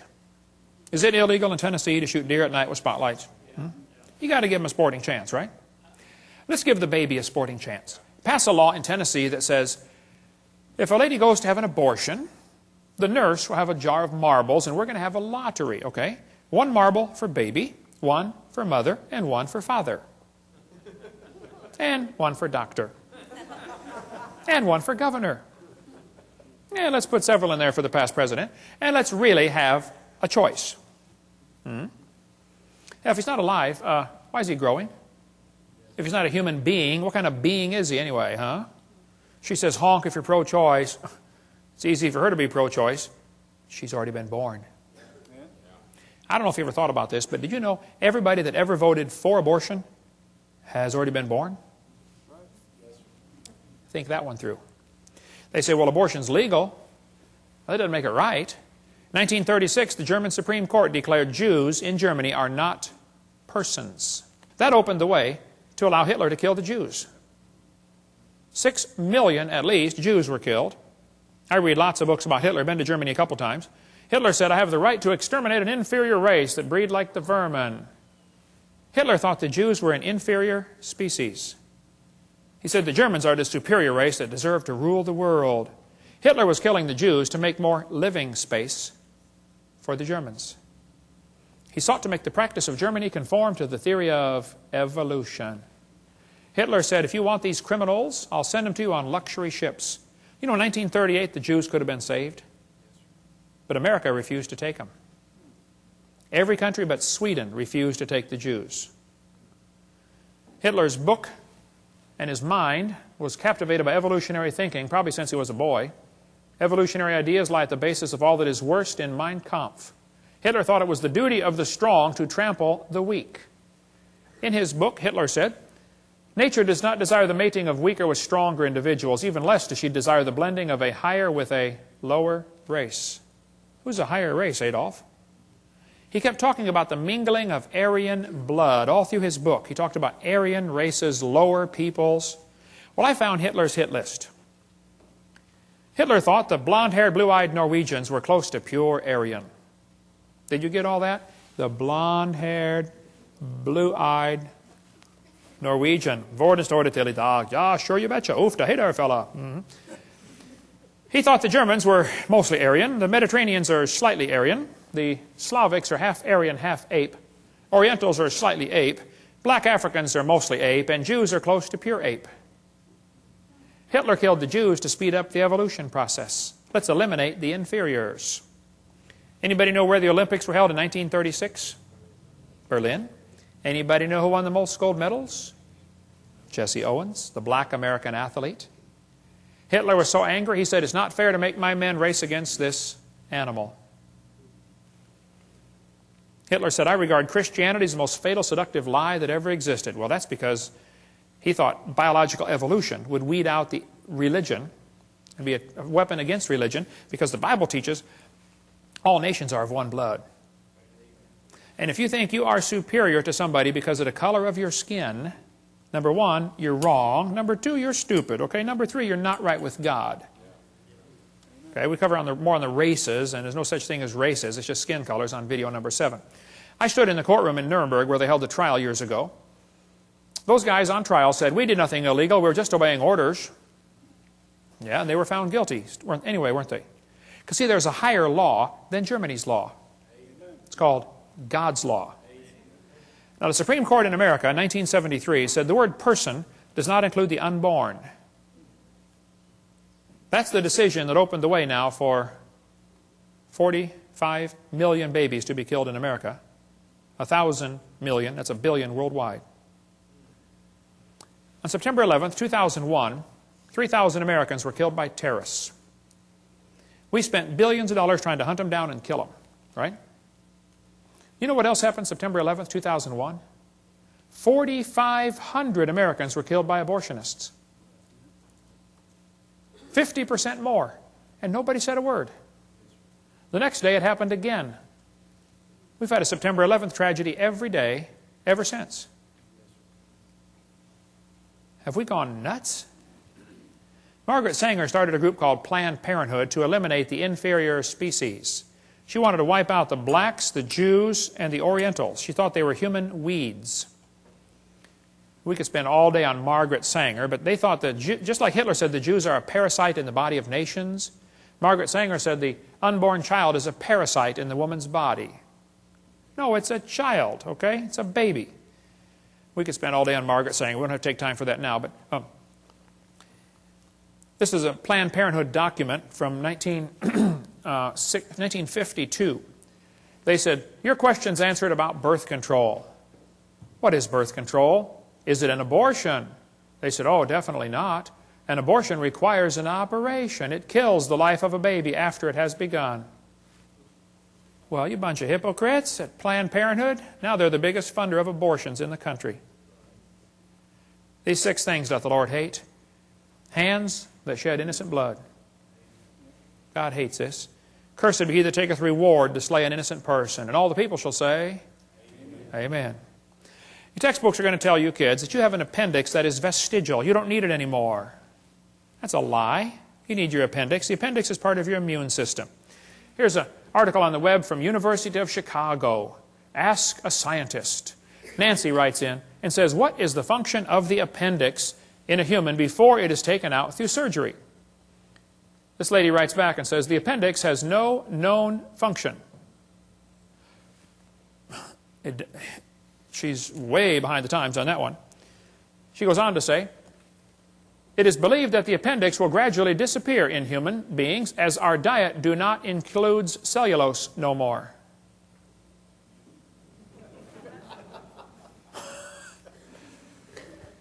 Our diet do not include cellulose no more. University of Chicago. Wow. Good place to get an education. Not in English, apparently. But in the first place, this is not true, okay? The appendix is part of your immune system.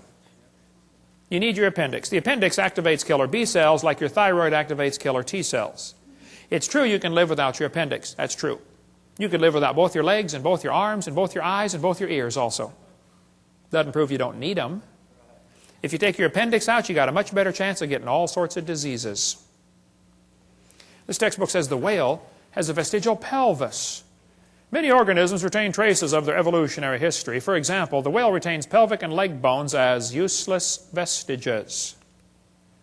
National Center for Science Education teaches, Bossy the cow evolved to blowho the whale.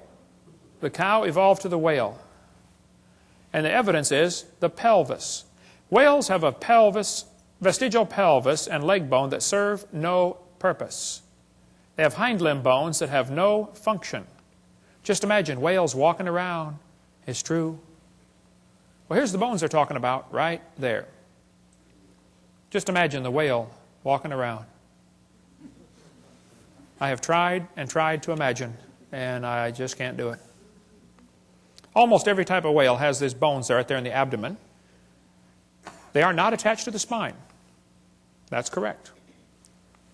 Textbook says the whale's pelvis is located far from the vertebra and has no apparent function. The whale's pelvis is evidence of its evolution from four-legged, land-dwelling mammals. This is a lie. Those little bones are anchor points that special muscles attach to that allow the whales to reproduce. Whales are kind of big, you know. And without those special muscles and those special bones, they can't get more baby whales. So either these guys are ignorant about their whale anatomy or they're lying to your kids trying to spread their theory. But it's not true that those are vestigial, okay? There are no vestigial organs, and if there were, think about it, that would be the opposite of evolution. That's losing, not gaining. How's that going to help? You lose everything until you have it all? We could spend 2 days on whale evolution. Every one of them, Ambulocetus and Pakicetus, have all been proven baloney. They can't be intermediate species, okay? The authors were certain the feet were enormous, even though nothing was found. Basilosaurus could not possibly have been ancestral to any of the modern whales. Pakicetus was made from one small piece of jaw, a small piece of skull, a small piece of jaw, and a few teeth. You find a little bit of jaw, a little bit of skull, a couple of teeth, and you know that it's half whale, half something on land? That's kind of a stretch, don't you think? We'll cover more on that later, but there's all kinds of stuff on our website about this. I've got in my museum a 15.5-foot python snake skin.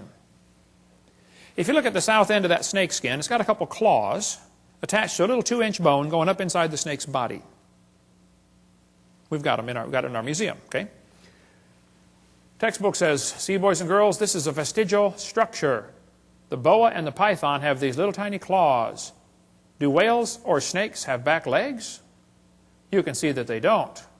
Yet, both animals have vestigial hip bones and leg bones where legs may once have existed. This is a lie. This textbook says they have reduced hind legs, rudimentary hind legs of a python snake. You've got to be kidding. Those little claws are used in mating, okay? The snake doesn't have any arms, and you can't talk and say, scoot over, honey, okay? This has nothing whatsoever to do with walking on land. It has to do with getting baby snakes. So once again, somebody's real dumb about their snake anatomy, or they're lying to your kids trying to spread their theory.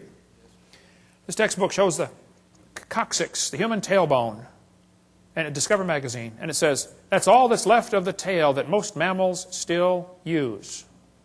Humans have a tailbone that is of no apparent use. I was in a debate in Huntsville, Alabama, against the president of the North Alabama Atheist Association. He got up in front of God and everybody and said, folks, I've got proof for evolution. Humans have a tailbone they no longer need. I said, Mr. Patterson, I taught biology and anatomy. I happen to know there are 9 little muscles that attach to the tailbone, without which you cannot perform some valuable functions. I won't tell you what they all are, but trust me, you need those muscles. I said, now, if you think the tailbone is vestigial, I, Kent Hovind, will pay to have yours removed. Bend over.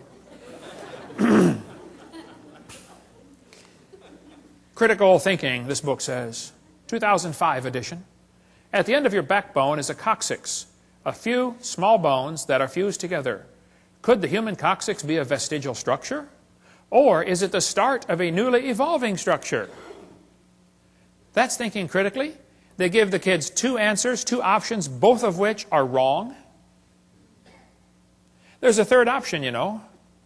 Maybe it's fine just like it is. Notice they don't give that as an option, do they? Maybe it was designed to support your colon and support your lower back for posture when you sit, and 5 or 6 other things you can read your Gray's Anatomy about. Okay? They say, aren't babies born with tails once in a while? No. Well, that baby's got a tail right there. No, he doesn't. It's not a tail. That's just fatty tissue. There's no bone, no muscle, no cartilage. It's not even lined up with the spine. It has to do with the way the baby develops inside the mother. There's fat around the nervous system to protect it until the bone grows around it. Generally, the fat is resorbed into the system as the baby grows and develops bone. But on extremely rare occasions, the fat is excluded outside the body like a big wart. So what you do, you cut it off, sew it up, put a diaper on the kid, and send him home. It's just nothing like it's just like a wart. That's all it is. Cut it off. It's not a tail. This one says the coccyx is a small bone at the end of the human vertebral column. It has no present function, and is thought to be the remainder of bones that once occupied the long tail of a tree-living ancestor.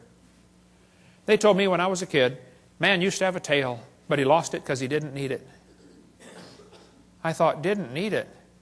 Have you ever thought how handy a tail would be? Have you ever come to the door with 2 sacks of groceries? Man, wouldn't that be nice to be able to grab that door and walk right in there? You could drive down the highway and hold that can of Coke and tune the radio knob all at the same time. Lost it because we didn't need it. That's a lie. Everything used as evidence for evolution has been proven wrong. If real evidence exists, I'd like to see it. We'll pay $250,000 for real proof for evolution. But don't lie to me. I think you ought to demand that your school board cut out pages with lies on them. Don't put up with that stuff. I was speaking at University of West Florida, and this one biology teacher said, Hovind, I don't think we should deface textbooks. I said, what do you mean? He said, well, tonight you said we should cut out the pages with this stuff on it. We shouldn't deface a textbook. I said, well, sir, suppose you were teaching math and you found a book that said 2 plus 2 is 5. What would you tell your students to do? He said, I would tell them to mark out the wrong answer and write in the right answer. You would deface a textbook? I said, now, sir, you teach biology, don't you? He said, yes, I do. I said, well, suppose you found one of your textbooks that taught the embryo has gill slits or the snake has a vestigial pelvis or, all this stuff I covered tonight. Are you going to tell your kids to tear that page out? He said, oh, no. I said, would you tell them to mark it out and then write something in the column that it's not correct? He said, no. I said, would you at least put a warning sticker in the front cover that said, hey, kids, the information on page 85 is wrong? Would you at least warn them? He said, oh, no. I said, you would correct a math book, but you won't correct a biology book. I said, you, sir, are a hypocrite. And the folks in this county need to help you get a different job picking peaches or changing tires.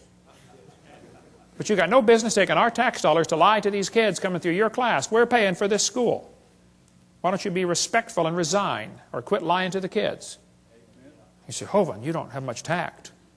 Oh, I made full contact with that guy, that's for sure. Okay. Evolution is unproved and unprovable. We believe it because the only alternative is special creation. They just don't want to believe this. They don't want to believe in creation. And they're willing to believe a lie rather than believe the truth, just so they can support their wicked lifestyle.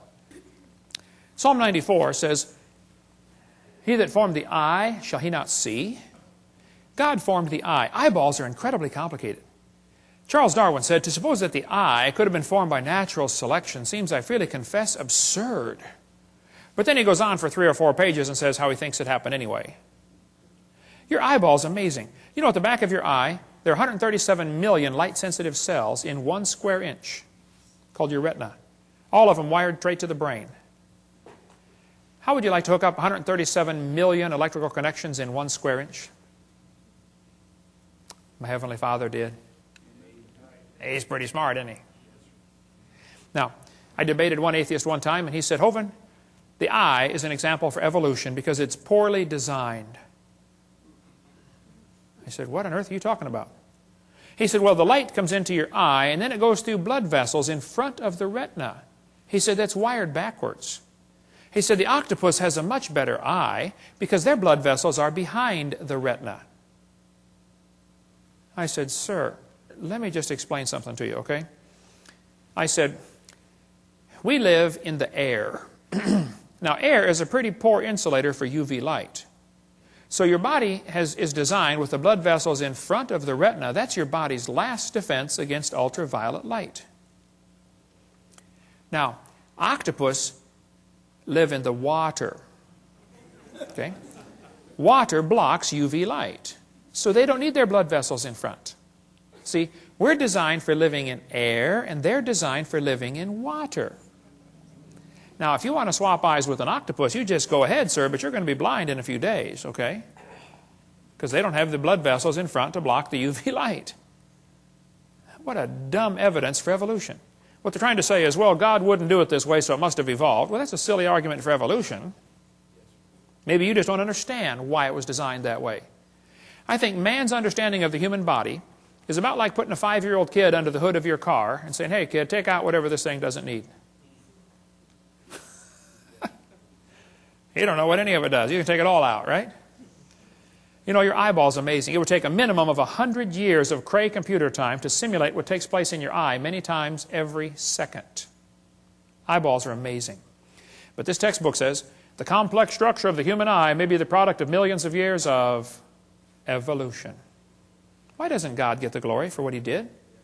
This textbook shows the kids a bird eye and a reptile eye, and it says right up here, boys and girls, you can better understand how the eye might have evolved if you picture a series of changes. You have to imagine how it happened. Just imagine the eye changing. That's not science, imagining how it happened. Where's the evidence? See, evolution only takes place in the imagination. Never takes place in reality. They're lying to you, okay? He that formed the eye, shall he not see?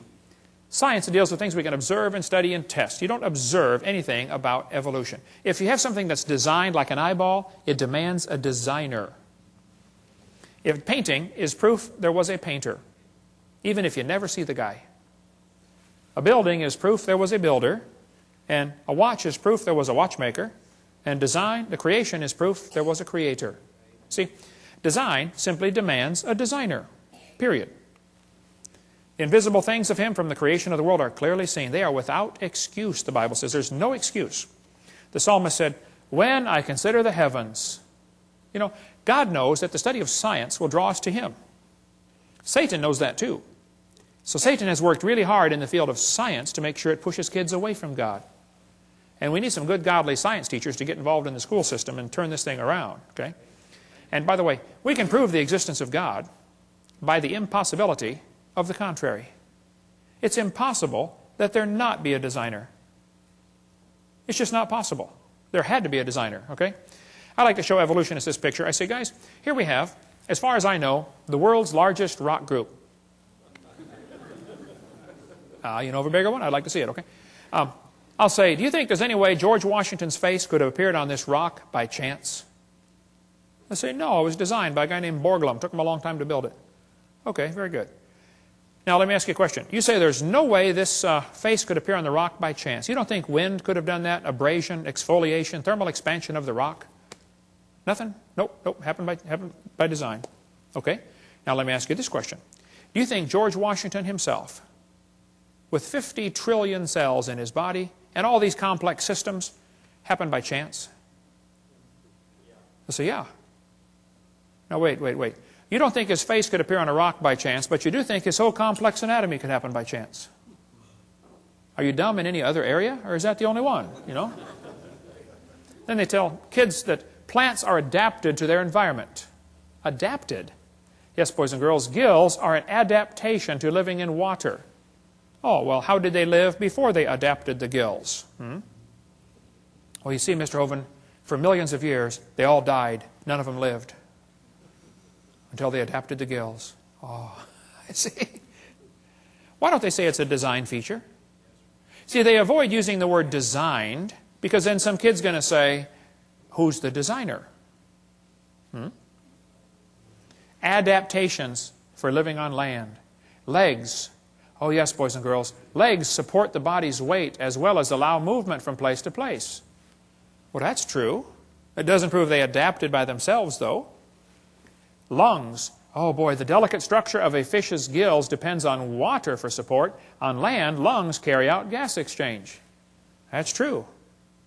That's not proof one changed to the other, though. They just make this mental, imaginary connection in the kids' minds. I've got a Casio Databank stopwatch, or watch, okay? Holds 300 phone numbers. It's a calculator, stopwatch, an alarm clock, and a countdown timer. It does not tell time. I have to look at it. But it's a pretty amazing machine. $70 at Walmart. I was in Japan a couple years ago, but I did not see the guy who makes the Casio Databank watch. I never saw him. Do I have to see the guy who made it to believe he exists? Is it logical for me to stand here in Tennessee and say, I believe there's a watch designer in Japan that made this thing? Is that logical? Even if I never see him? Sure. Would it be illogical for me to say, I've never seen him, so I don't believe he exists? That would be totally dumb, wouldn't it? And you don't have to see the Creator to believe he exists, okay? Evolutionists argue against design using arguments they designed. Think about that one. Here's a great book talking about the complexity of living things at a micro scale. We sell the book at our website. Michael Behe wrote this on Darwin's Black Box. He spends a whole chapter describing the hair on a bacteria. That hair is so complicated, it's attached to a little tiny motor. The motor is so tiny that 8 million of them would fit in the cross-section of a human hair, but the motor turns 100,000 RPM. Let's see you build a motor like that. Pretty amazing. And as things get smaller, the world they live in feels more sticky to them. The viscosity of the fluid seems greater. So a bacteria swimming through water is about like a person swimming through peanut butter. And that little motor is so powerful and turns so fast, that bacteria can swim about like a person going 60 miles an hour through peanut butter. We've got a little model of it in our museum if you want to come down and see how they work. And the textbook says, humans probably evolved from bacteria more than 4 billion years ago. What? They can swim through peanut butter 60 miles an hour. We should sign them up for the Olympics, man. We evolved from them. We're getting worse, not better. It's a lie. Nothing this small and complex could have happened by chance. This is a great book that we sell in our bookstore. Just simple illustrations. Could a box evolve? Could an ink pen evolve? Could a paperclip evolve? It just goes through a bunch of simple things and show it just can't happen, okay? Then they talk about the origin of life. Yes, boys and girls, how living things started from non-living matter. This is pure baloney, how they teach this in the books. We're going to cover that after a quick break. Cover a few more lies in the textbooks and then tell you what you can do about it. Some practical steps to fix the problem right after the break.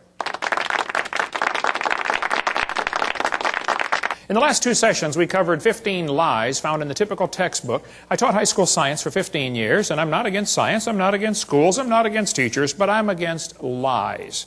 Just don't lie to the kids, okay? The Bible says in the book of Proverbs, cease, my son, to hear the instruction that causeth thee to err from the words of knowledge. Don't listen to things that are simply not true, okay? Get the lies out of the books. The Bible says God created all things, and it says, heaven is my throne and earth is my footstool. Hath not my hand made all these things? God made everything. And the Bible says God formed the entire world. The Bible says God created great whales and every living thing. Now, the textbooks in school are going to teach your kids that every living thing happened by itself.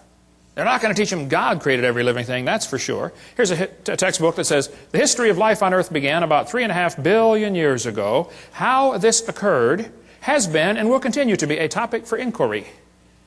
Let me give you the Hovind translation of what they just said. What they just said is, it's okay to inquire how it evolved. It is not okay to inquire if it evolved. Hey kids, you're allowed to research, how did evolution happen? And if some kid says, well, maybe it didn't happen at all. Oh, shut up, kid, you're out of my class, okay? The only way you can research is, how did it happen? You cannot even ask the question, did it happen? That's not education. That's indoctrination. Okay? I'm sick and tired of paying for that stuff. Now, nobody knows how a mixture of lifeless chemicals spontaneously organize themselves into the first living cell.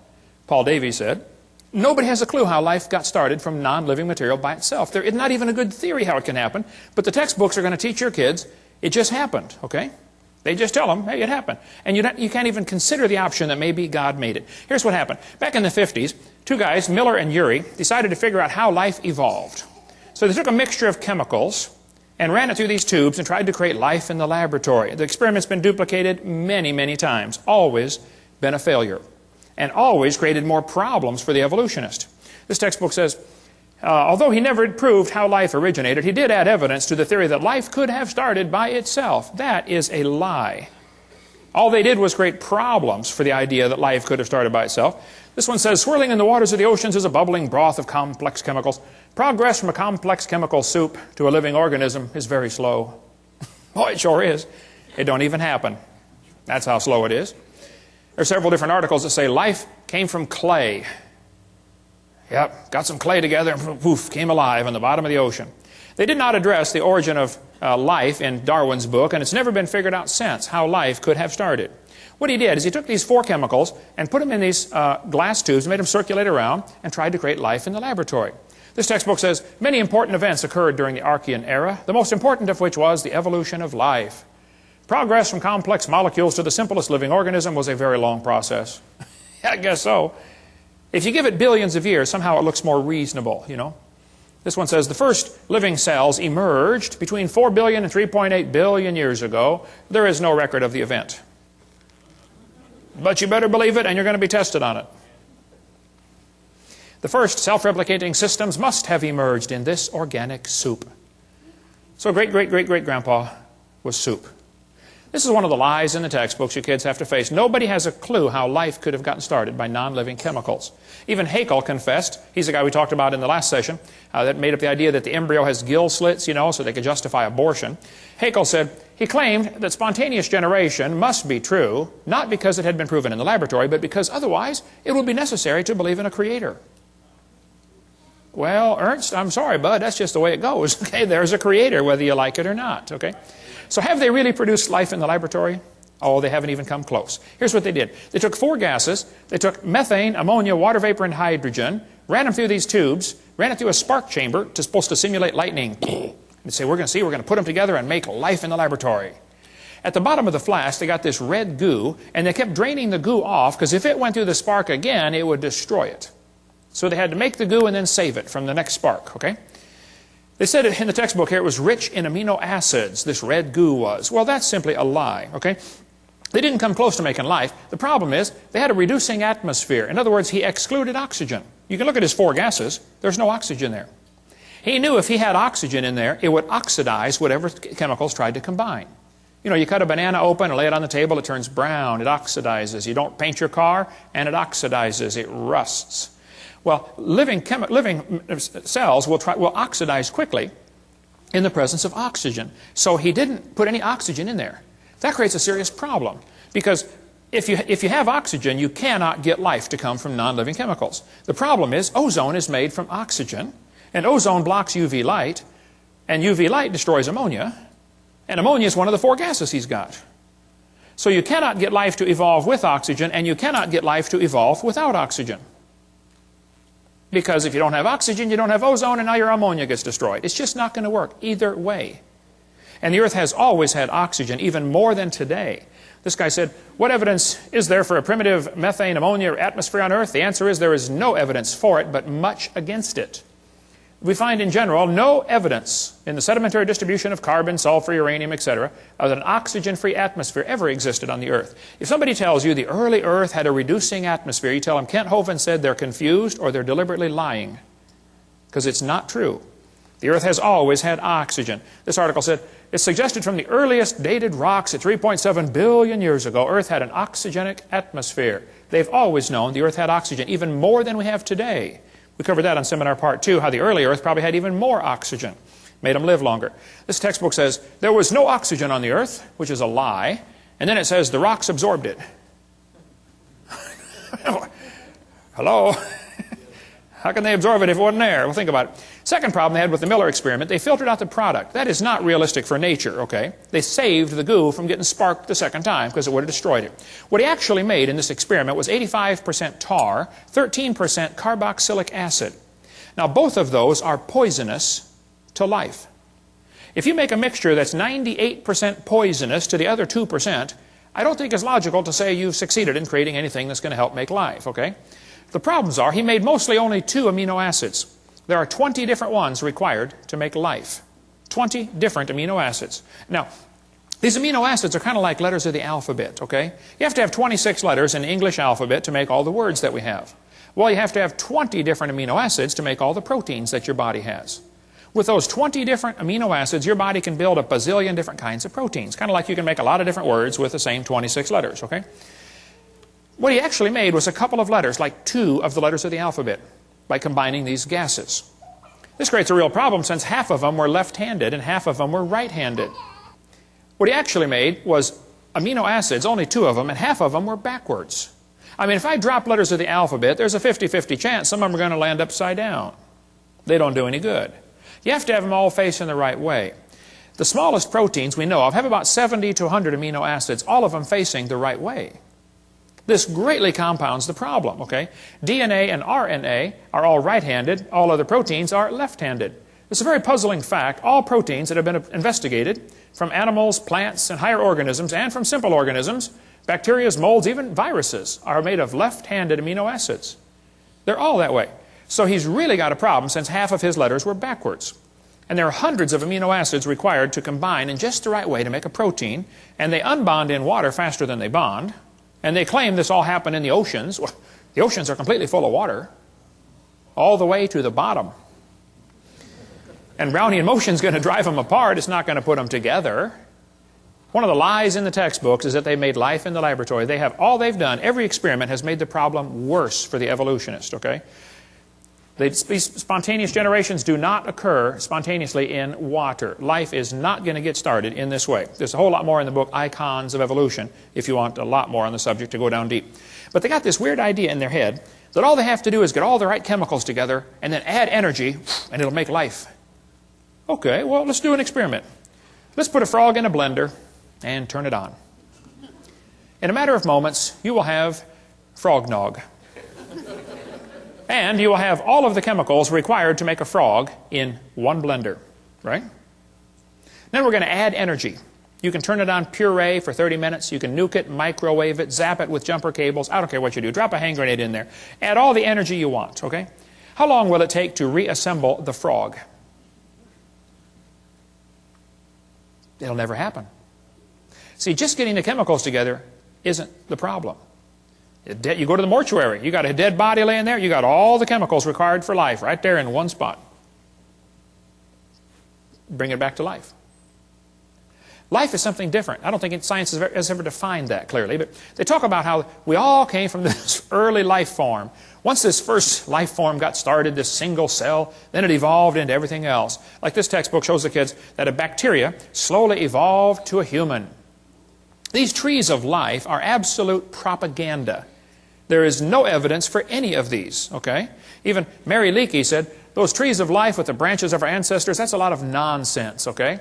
Stephen Gould said the evolutionary trees that adorn our textbooks are not the evidence of fossils, that's for sure. There is no evidence that any animal is related to any other kind of animal. But this textbook says, all the many forms of life on Earth today are descended from a common ancestor found in a population of primitive unicellular organisms. There's no such thing as a primitive unicellular organism. If it's alive, it's complicated. We'll cover more on that in a minute. And then it says, no traces of those events remain. What they do is they tell the kids, okay kids, the mammals, the birds, and the crocodiles have a common ancestor. They draw these trees in the books, and they look so pretty, and the kid goes, wow, they've got proof. I saw it in my book. No, they've got a picture in your book, okay? Everything inside that circle is pure religious speculation. They think it happened, they hope it happened, but there is zero evidence for anything inside that circle. It's one of the lies you're going to have to face in your textbook. The Bible says if you offend one of these little ones, you'd be better off with a millstone about your neck. Go swimming. These folks teaching evolution are in serious trouble when they stand before God. Then they tell them we come from a simple, primitive, unicellular organism. Look, just because it's smaller doesn't mean it's simpler. A paramecium is more complicated than a space shuttle, and you can put thousands of those into one drop of water. Smaller is not simpler. That's one of the lies in the textbooks. I'll show you. Here's a microchip inside a paperclip. Pretty small. Not simple. This microchip is being held in the mouth of an ant, and that little microchip can process every letter of the Bible 200 times per second. Smaller is not simpler. I'll show you. Let's compare the brain of a honeybee to NASA's Cray computer. At one time, the world's fastest computer, I think they got a faster one now. The brain of a honeybee is pretty small. The Cray computer is huge. We would all agree there's a size difference, right? Okay. Now, the Cray computer could do 6 billion calculations per second. It was estimated that the honeybee's brain is doing about 1 trillion calculations per second, 1,000 billion. So that little honeybee brain is about 133 times faster than a Cray computer. The Cray uses many megawatts. It's power hungry. The honeybee uses 10 microwatts. But you know, honeybees not only make honey, they fly on honey. That's their energy source. And a honeybee can fly 1,000,000 miles on 1 gallon of honey. How would you like a machine that gets 1,000,000 miles per gallon? Especially at today's price of gas, right? Fill up once and you're done for the rest of your life. The Cray cost $48 million. The honeybee's brain is pretty cheap. You splat them on your windshield all the time, right? Many people scramble when the Cray breaks down. Nobody heals the honeybee. A self-healing computer. Steve, you work on computers. How'd you like one of them? Something crashes, reconfigures itself, fixes it all up, no problem. Cray weighed 2,300 pounds. Honeybee's brain doesn't weigh too much. So what should we conclude? Let's see, the supercomputer is huge, it is slow, it is very inefficient, it is power hungry, and it had to be designed. We all know that, right? But did they turn around and look at the honeybee and say, well, that happened by chance? And the brain of a human is a whole lot more complex than a honeybee. For heaven's sake. Your brain can hold more information than the entire British Library. The human brain is phenomenal, okay? You have more computational power in bits per second than the entire national telephone system. One brain surgeon estimated that there are more connections in just one person's brain, there are more connections than the entire electrical system of the United States. How many wires have been connected together in the United States, would you guess? Inside every computer and inside every machine and inside every building? Like zillions of them. One brain has more than that. One professor told me that he believed in evolution, and I said, well, sir, do you believe your brain is nothing but 3 pounds of chemicals that got together by chance? He said, yeah. I said, then how can you trust your thoughts and the conclusions you come to? Maybe you got a chemical in there backwards. He did, by the way, several actually. But then they tell the kids, well, DNA is pretty tiny, but that proves evolution. That's what this textbook says. We have evidence of evolution from molecular biology. Darwin speculated all forms of life are related. This speculation has been verified. They are lying to your kids. Nothing about DNA has helped with the evolution theory at all. DNA, which stands for deoxyribonucleic acid, is the most complex molecule in the universe. Unbelievably complicated molecule. That little DNA molecule, average person has 50 trillion cells in their body with 46 of those little molecules in each cell. 46 chromosome strands in each cell of your body. If you extracted all of it, it would only fill about 2 tablespoons. But if you took those DNA strands and unwound them, stretched them out, tied them together, one person's DNA would reach from Earth to the moon and back over 500,000 times. Round trips to the moon. They say the DNA holds more information than all computer programs ever written by man combined. IBM models the newest computers after DNA. The quantity of information is so vast, we have to invent new numbers to measure it. Not terabytes, petabytes, or exabytes, yottabytes, and zettabytes. All the words uttered by everyone who ever lived would amount to 5 exabytes. And your DNA and your chromosome holds more information than that. It is so unbelievably complex. If you typed out the code found in your DNA, when you got done typing, you'd have enough books to fill Grand Canyon 78 times. That's the instructions to make you. I'd say you're pretty special. Quite a list of instructions to make you. David said, I will praise thee, for I'm fearfully and wonderfully made. And he didn't have a microscope, and he could figure that out. Yeah. You know, from conception to birth, the baby adds 15,000 cells per minute to its body. Each one is more complicated than a space shuttle. How would you like to be in charge of the supply end of supplying a factory that is producing 15,000 space shuttles a minute? And it's your job to make sure they have all the nuts and bolts and screws and everything they need to put that thing together. Some of you women are saying, boy, I did it, and that's hard too. Sometimes they want pickles in the middle of the night, you know. What are you building down there anyway, you know? The probability of one DNA happening by chance has been calculated to be 1 in 10 to the 119,000th power. That's a big number when you figure the entire visible universe is about 10 to the 28th inches in diameter. DNA has not proven anything that would help the evolution theory. It's been made the problem much, much, much worse. But let's just assume that the chromosome number means something. And that, you know, it could evolve. Okay, well then I did some research on this. I discovered penicillin has 2 chromosomes. That one had to evolve first. And then slowly over millions of years, they got some more chromosomes, because they're complicated, you know, and turned into a fruit fly. You can see the similarity there. It's only got 8 chromosomes. And then very slowly it evolved some more chromosomes and became either a tomato or a housefly. Very tough to tell the difference. They're identical twins, you know. And then very slowly over millions of years it evolved into either a pea or a bee. You can see the similarity there, you know, pea, bee, very similar. And slowly became lettuce and then a carrot. And finally, when we got to 22 chromosomes, triplets. The possum, the redwood tree, and the kidney bean all have 22 chromosomes. Average scientists cannot tell them apart. Let's see, which one is which here? Okay, let's see, tree, possum, bean, and we have 46, folks. And if we can just get 2 more, the next step of human evolution, we're going to become a tobacco plant. I know some already smell like it. Sometimes I'll get on the elevator and I'll say, man, you're evolving, you're way ahead of me. And it probably won't happen in my lifetime, but we might get enough chromosomes someday to be either a dog or a chicken. They're twins too, you know. And then way down the road, you know, we're going to become a carp. They got double the chromosomes we do. And someday, star date 349572, we're going to become a fern. I was at a church one time, and this lady walked up to me afterwards, and she said, Mr. Hovind, I'm fern. I shook hands with that hand right there. I'll never wash it again. Hey, how come the evolutionists are always comparing things that fit their theory? Why don't they show us the things that don't fit their theory? Like, let's just say we're going to examine how things evolved based upon how long they lived. Well, we could arrange animals by how long they live, and we'll find out the hamster evolved first, slowly turned into a cat, and then a canary, and then a dog, and then a chimpanzee, and an alligator, elephant, horse, turtle, and human. We made it, folks. We made it. Let's arrange the animals based on how long they're pregnant, their gestation period. Well, in that case, the possum, only 13 days. How'd you like that, ladies? Only be pregnant for 13 days. Not bad, huh? Yeah, I'd have a bunch of kids in. Slowly evolved into a hamster, then a rat, then a rabbit, kangaroo, on down the list, and the elephant. 640 days. They are the winner. The most evolved creature on earth. Or maybe, you can see here the cat and the dog are identical twins, you know. Maybe we should arrange them based on how much they weigh in their adult form. Well, the shrew only weighs 4 grams.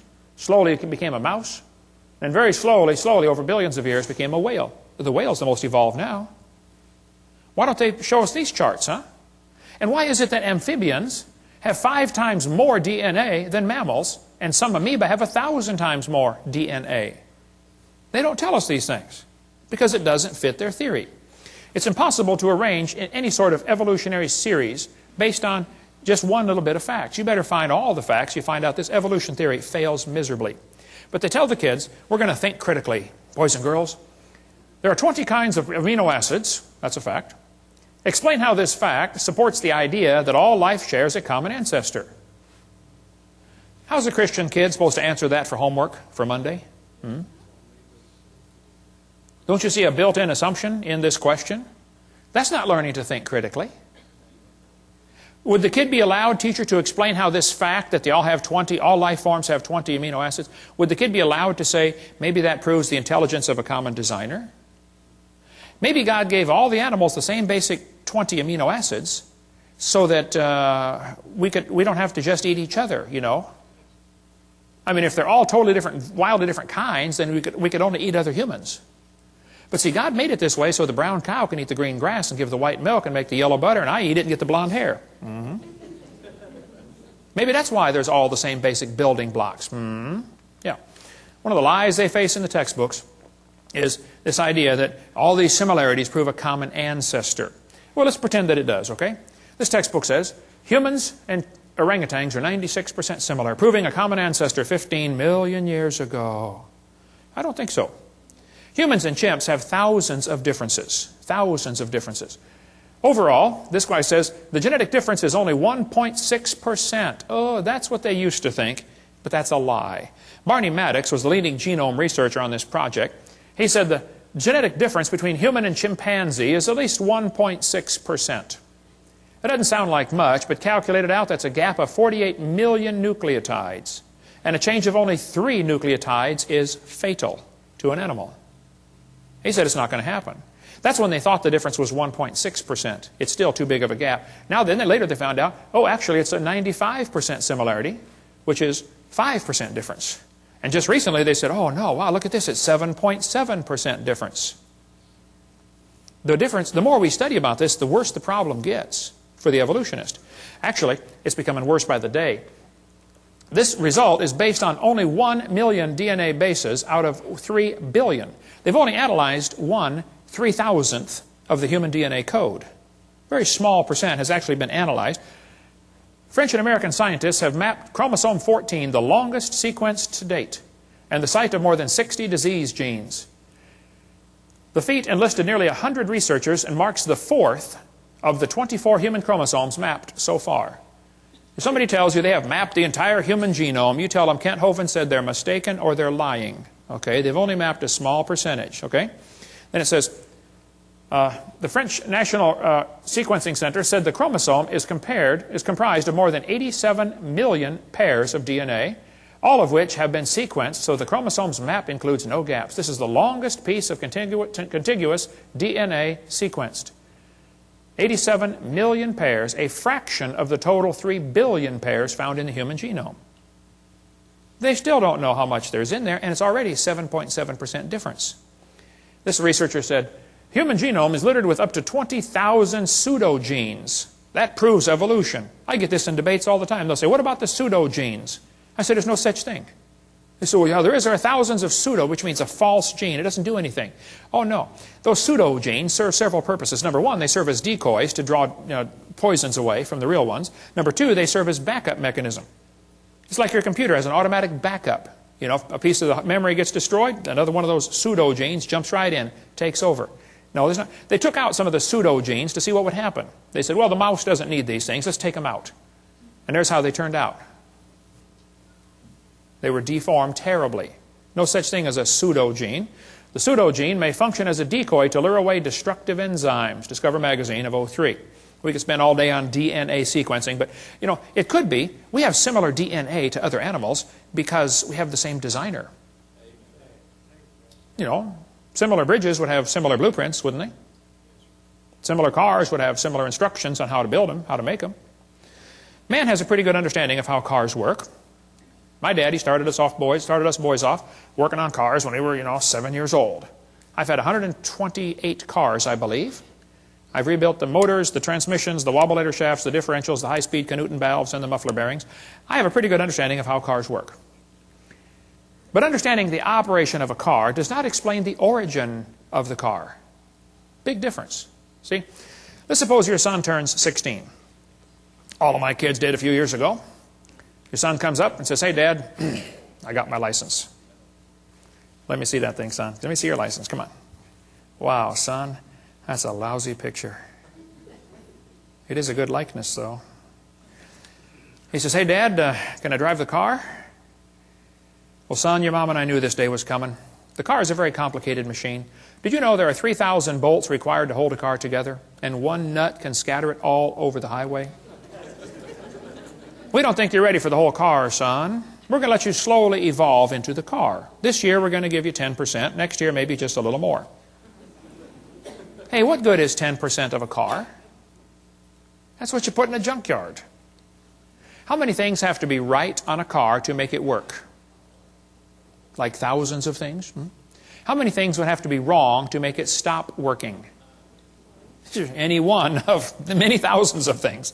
Like not having the keys, not having any gas in it, Take the distributor cap off and run a pencil around the inside and put it back on. Boy, they'll never find that one. Take the spark plug wire off, put a doorbell wire in there, shove it back down, feed the doorbell wire through the firewall, and weave it through the fabric of the front seat. Do that when they're going on their honeymoon, Get in the car. Wow, let's go, honey. Bam! Ooh. Ooh, what was that? Okay. There's 1,000 things that make your car quit running. Probably 10,000 ways to stop a car from running. Shove a potato in the exhaust pipe. Watch what happens.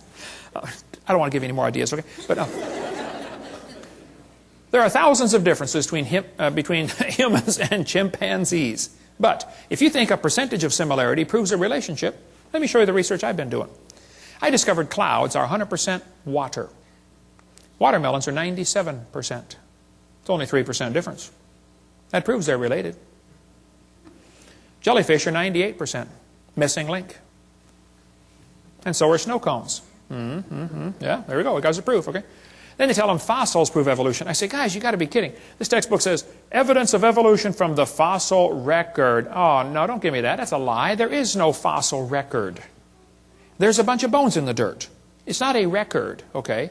You're putting your interpretation on those bones they're digging out of the dirt. There is no fossil record. This textbook says evolution is a fact. The fossil record provides some of the strongest evidence that species evolved over time. This is silly. There is no fossil record. You don't look back into time. You look at a bunch of bones you dug out of the dirt. And you put your interpretation on them, okay? Fossils only exist in the present. They don't exist in the past. I mean, you're digging them up and it's 2005, okay? You can't say, wow, this fossil is 40 million years old. You don't know that. Okay? All we do is put our interpretation on the fossils. But the kids are taught fossils contribute to our understanding of evolution. Kids, keep in mind, dead animals do not reproduce or evolve. Darwin said, if my theory is true, numberless intermediate species ought to have been found in the fossil record. Well, I'm sorry. This guy said, since Darwin, many of these links have been found. Oh, they are lying to you. No missing links have been found. Even David Ropp, who believes in evolution, says, in the years after Darwin, his advocates hoped to find predictable progressions. In general, these have not been found. Yet the optimism has died hard, and some pure fantasy has crept into textbooks. You're kidding. Fantasy in the textbooks? That's a fancy word for a lie. Okay? And we could spend 2 days on the fossil record. There's no fossil record, and there are gaps all over the place. Every place where there ought to be something, they find nothing. No evidence for how the whale evolved, or how the birds evolved, or how the flowering plants evolved. No evidence whatsoever. If you find a fossil in the dirt, all you know is it died. You couldn't prove it had any kids. And you sure couldn't prove it had different kids. And why would you think a bone in the dirt can do something animals today cannot do? Which is produce something other than their kind. Luther Sunderland wrote to major evolutionists all over and said, hey, where's the evidence for evolution? They wrote back and said, we don't have it, somebody else has it. He wrote to Colin Patterson because Patterson has access to the largest fossil collection in the world. British Museum of Natural History. Nobody's got more fossils than them. Patterson wrote a book about evolution, but he didn't show any missing links. So Sunderland wrote him a letter and said, excuse me, why didn't you show the missing links in your book? I'd like to see a picture of the missing link. Patterson wrote back and said, I fully agree with your comments on the lack of evolutionary transitions in my book. If I knew of any, fossil or living, I would certainly have included them. I will lay it on the line. There is not one such fossil. There are no missing links. The whole chain is missing. It's not a link they're looking for, folks. Even Stephen Gould said the absence of fossil evidence is a nagging problem for evolution. Yeah, it sure is. Stephen Gould died with a set of my videos on his shelf in his library. I hope he watched them. I donated them to him years ago, way before he died. Hopefully he watched them and got saved. I don't know. So Niles Eldridge and Stephen Gould have kind of resurrected the punctuated equilibria idea that came actually from Richard Goldschmidt. Goldschmidt said, the first bird hatched from a reptilian egg. They got so frustrated looking for missing links, they couldn't find any. They said, well, this just proves evolution happened quickly. Oh, I see, yeah. And this bird that hatched from the reptile egg, excuse me, who did it marry? Don't you have to have two in the same place of the opposite sex? I mean, what if you get two males? And don't they have to be at the same time in history? What if one's born just 10 years before the other one? Just missed it. You got to get them in the same place of the opposite sex at the same time, and they got to be interested. You got a whole bunch of problems, okay? Serious problems. Then they tell the kids to think critically. Which theory best describes the organism's evolution? Gradualism or punctuated equilibria? Look what they do. Kids, which theory is the best explanation? Slow evolution or fast evolution? Do you see how they're giving the kids two options, both of which are false? Which is correct, boys and girls? Elephants are orange or elephants are pink? Oh, man. Mom, what should I write for this one? I don't know, honey. Go do your homework. They're neither one. You realize how frustrating this is for Christian kids to go through public schools and have this kind of stuff day after day after day, and how it wears at their faith? And they finally just start giving the evolution answers. And 75% of the kids from Christian homes are being destroyed and losing their faith going through these public schools. That's not thinking critically. This textbook says, which is correct, boys and girls? Did evolution happen gradually or in short leaps and punctuated equilibria? They give them two options. Evolution happened slowly or evolution happened quickly. These guys are not capable of thinking outside the box. It didn't happen at all. Is that an option? But I guarantee if a kid puts it didn't happen at all on his test question, the teacher's going to count it wrong. I debated Dr. Pigliucci from Knoxville, Tennessee, UT Knoxville.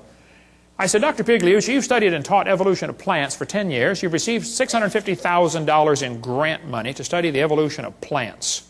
What's the best evidence you know of for evolution? That was my question. His answer was, the evolution of whales. I said, just exactly what kind of plant is a whale anyway? Yeah. He said the hippo is evidence for evolution because it's in the process of adapting to an aquatic way of life. Hippo is proof for evolution because it likes to go in the water. Oh, wow, I like to go in the water too. What's that mean? Evolution's a shell game. Everybody thinks that somebody else has the evidence. The biologist says, oh, we don't have it. The geologist has it. The geologist says, oh, we don't have it. The anthropologist has it. It's a shell game with one major difference. You know how they put the P down there and try to get you confused, you know, which one has the P? The difference is there's no P under any of them. Nobody has the evidence. Nobody. They're all lying. They say, what about horse evolution? Yes, boys and girls, you see this? The four-toed horse evolved to the one-toed horse. That's a lie, proven wrong 55 years ago. The hyrax is the so-called four-toed horse. They're still alive today. In Africa and Turkey, there's still a little bitty critter. There's one right there, a hyrax. They don't tell you the early horse had 18 pairs of ribs. The next one had 15. These animals are not even related. They just picked some bones and put them in order they wanted them. The next one had 19 and then back to 18. This horse evolution theory was proven wrong a long time ago. There's a whole variety of horses today, by the way, big ones and little ones. But back in 1950, G.G. Simpson, a famous evolutionist, said, this horse evolution was unintentionally falsified. It's not true. The evolution of the horse was all wrong. It never happened in nature. Horse evolution has not held up under close examination. The whole idea was made up by Othniel Marsh back in 1874. He picked animals from all over the world and put them in order the way he wanted it to happen.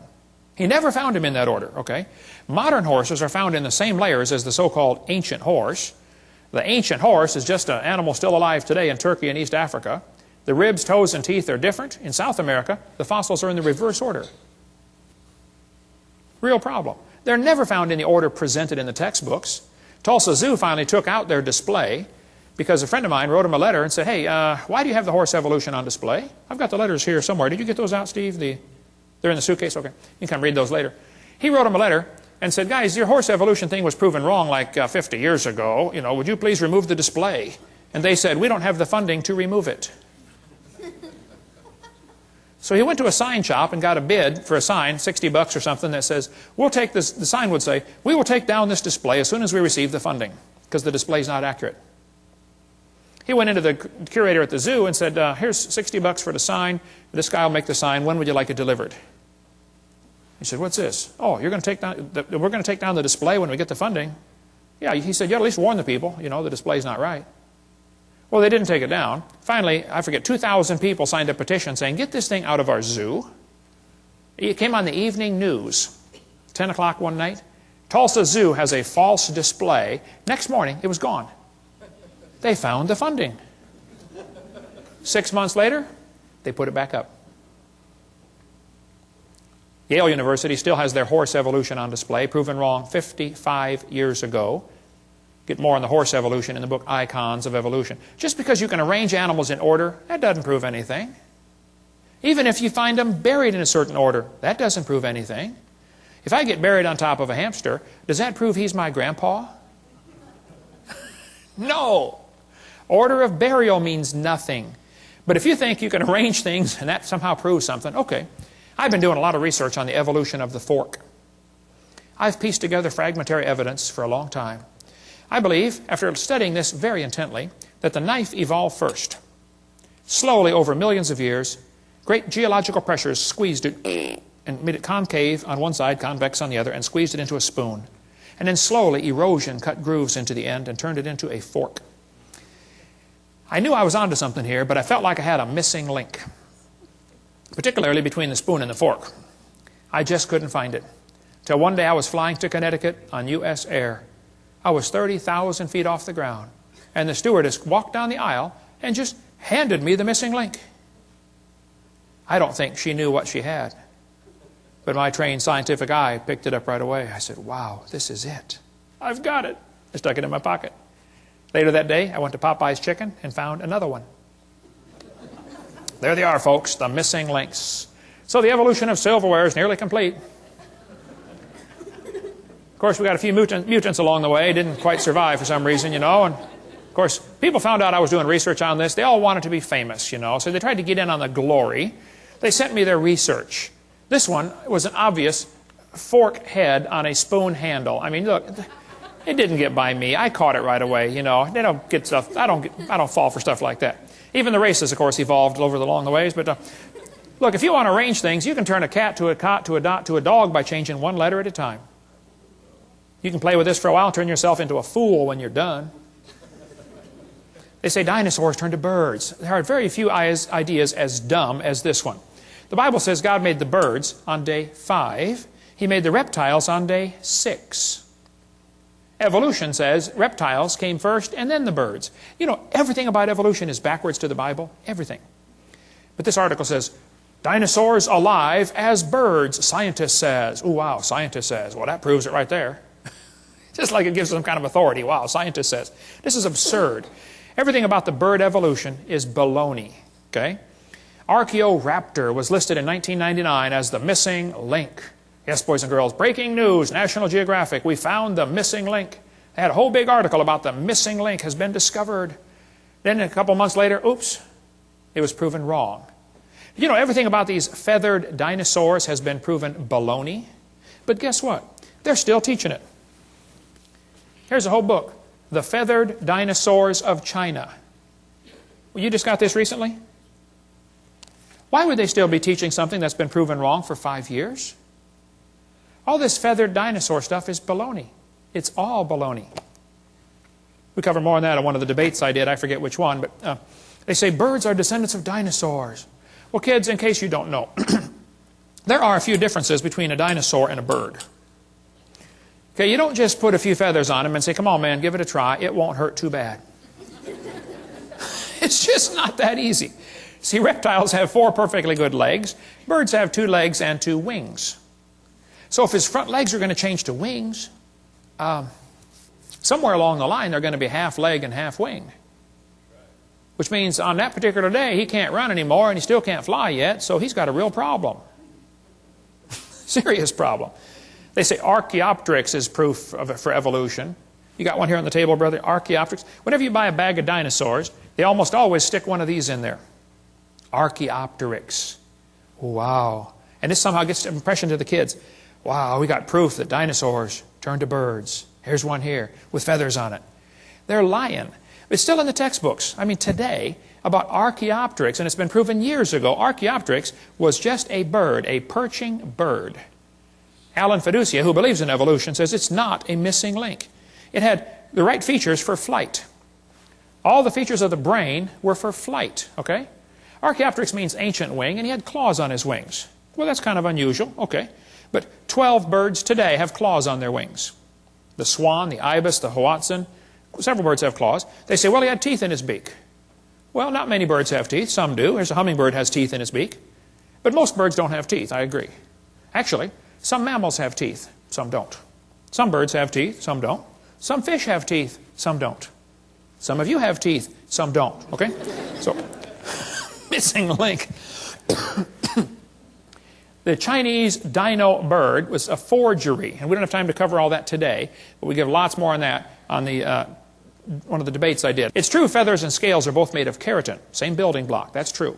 But that's where the similarity stops. Okay? Actually, birds and reptiles have different lung system, different reproductive system, different body covering, different brain, a different circulatory system. Thousands of differences exist between dinosaurs and birds. That could be a whole seminar by itself. It's interesting, there are 2 different kinds of dinosaurs, the bird hip and the lizard hip dinosaur. Their hips are very different. Ask an evolutionist, which type of dinosaur evolved into the bird? Was it the bird hip or the lizard hip? And they will probably kind of hang their head and quietly say, well, it was the lizard hip. Oh, so now the hip's got to turn around backwards too. In addition to the billions of other changes you got to make, there's no evidence of how dinosaurs evolved to birds. None. 0. So who's right? Well, Richard Dawkins said, it's absolutely safe to say if you meet someone who claims not to believe in evolution, that person is ignorant, stupid, or insane, or wicked. Sounds like he's open for a discussion. When I went to England, we tried everything to get to debate Richard Dawkins. He refused. He hung up on my secretary. His secretary hung up on me when I called back. Jesus said, you shall love the Lord your God with all your mind. There's no mental reason to reject Christianity. It's a logical deduction to say, hey, there must have been a designer. You see something complicated like this world, you say, hey, must have been a designer. Evolution's not a fact. It's not even a good theory. It's not even a hypothesis. It's a metaphysical research program. Julian Huxley said, I suppose the reason we leapt at origin of species was the idea of God interfered with our sexual mores. We don't want God telling us what to do. Evolution is a religion. Even Michael Ruse said that. He said, I'm an ardent evolutionist and an ex-Christian. But I must admit that in his one complaint, Mr. Gish is but one of many to make it. The literalists are absolutely right. Evolution is a religion. This was true of evolution in the beginning, and it's true of evolution still today. We believe in evolution because the only alternative is creation. And that's right. That is the only alternative. One Russian atheist astronomer came over here to America, and he was speaking at the university, and he said, folks, either there is a God or there isn't. I thought, wow, now that's a brilliant conclusion to come to. But then he said, both possibilities are frightening. I thought, wow, now that is a brilliant statement.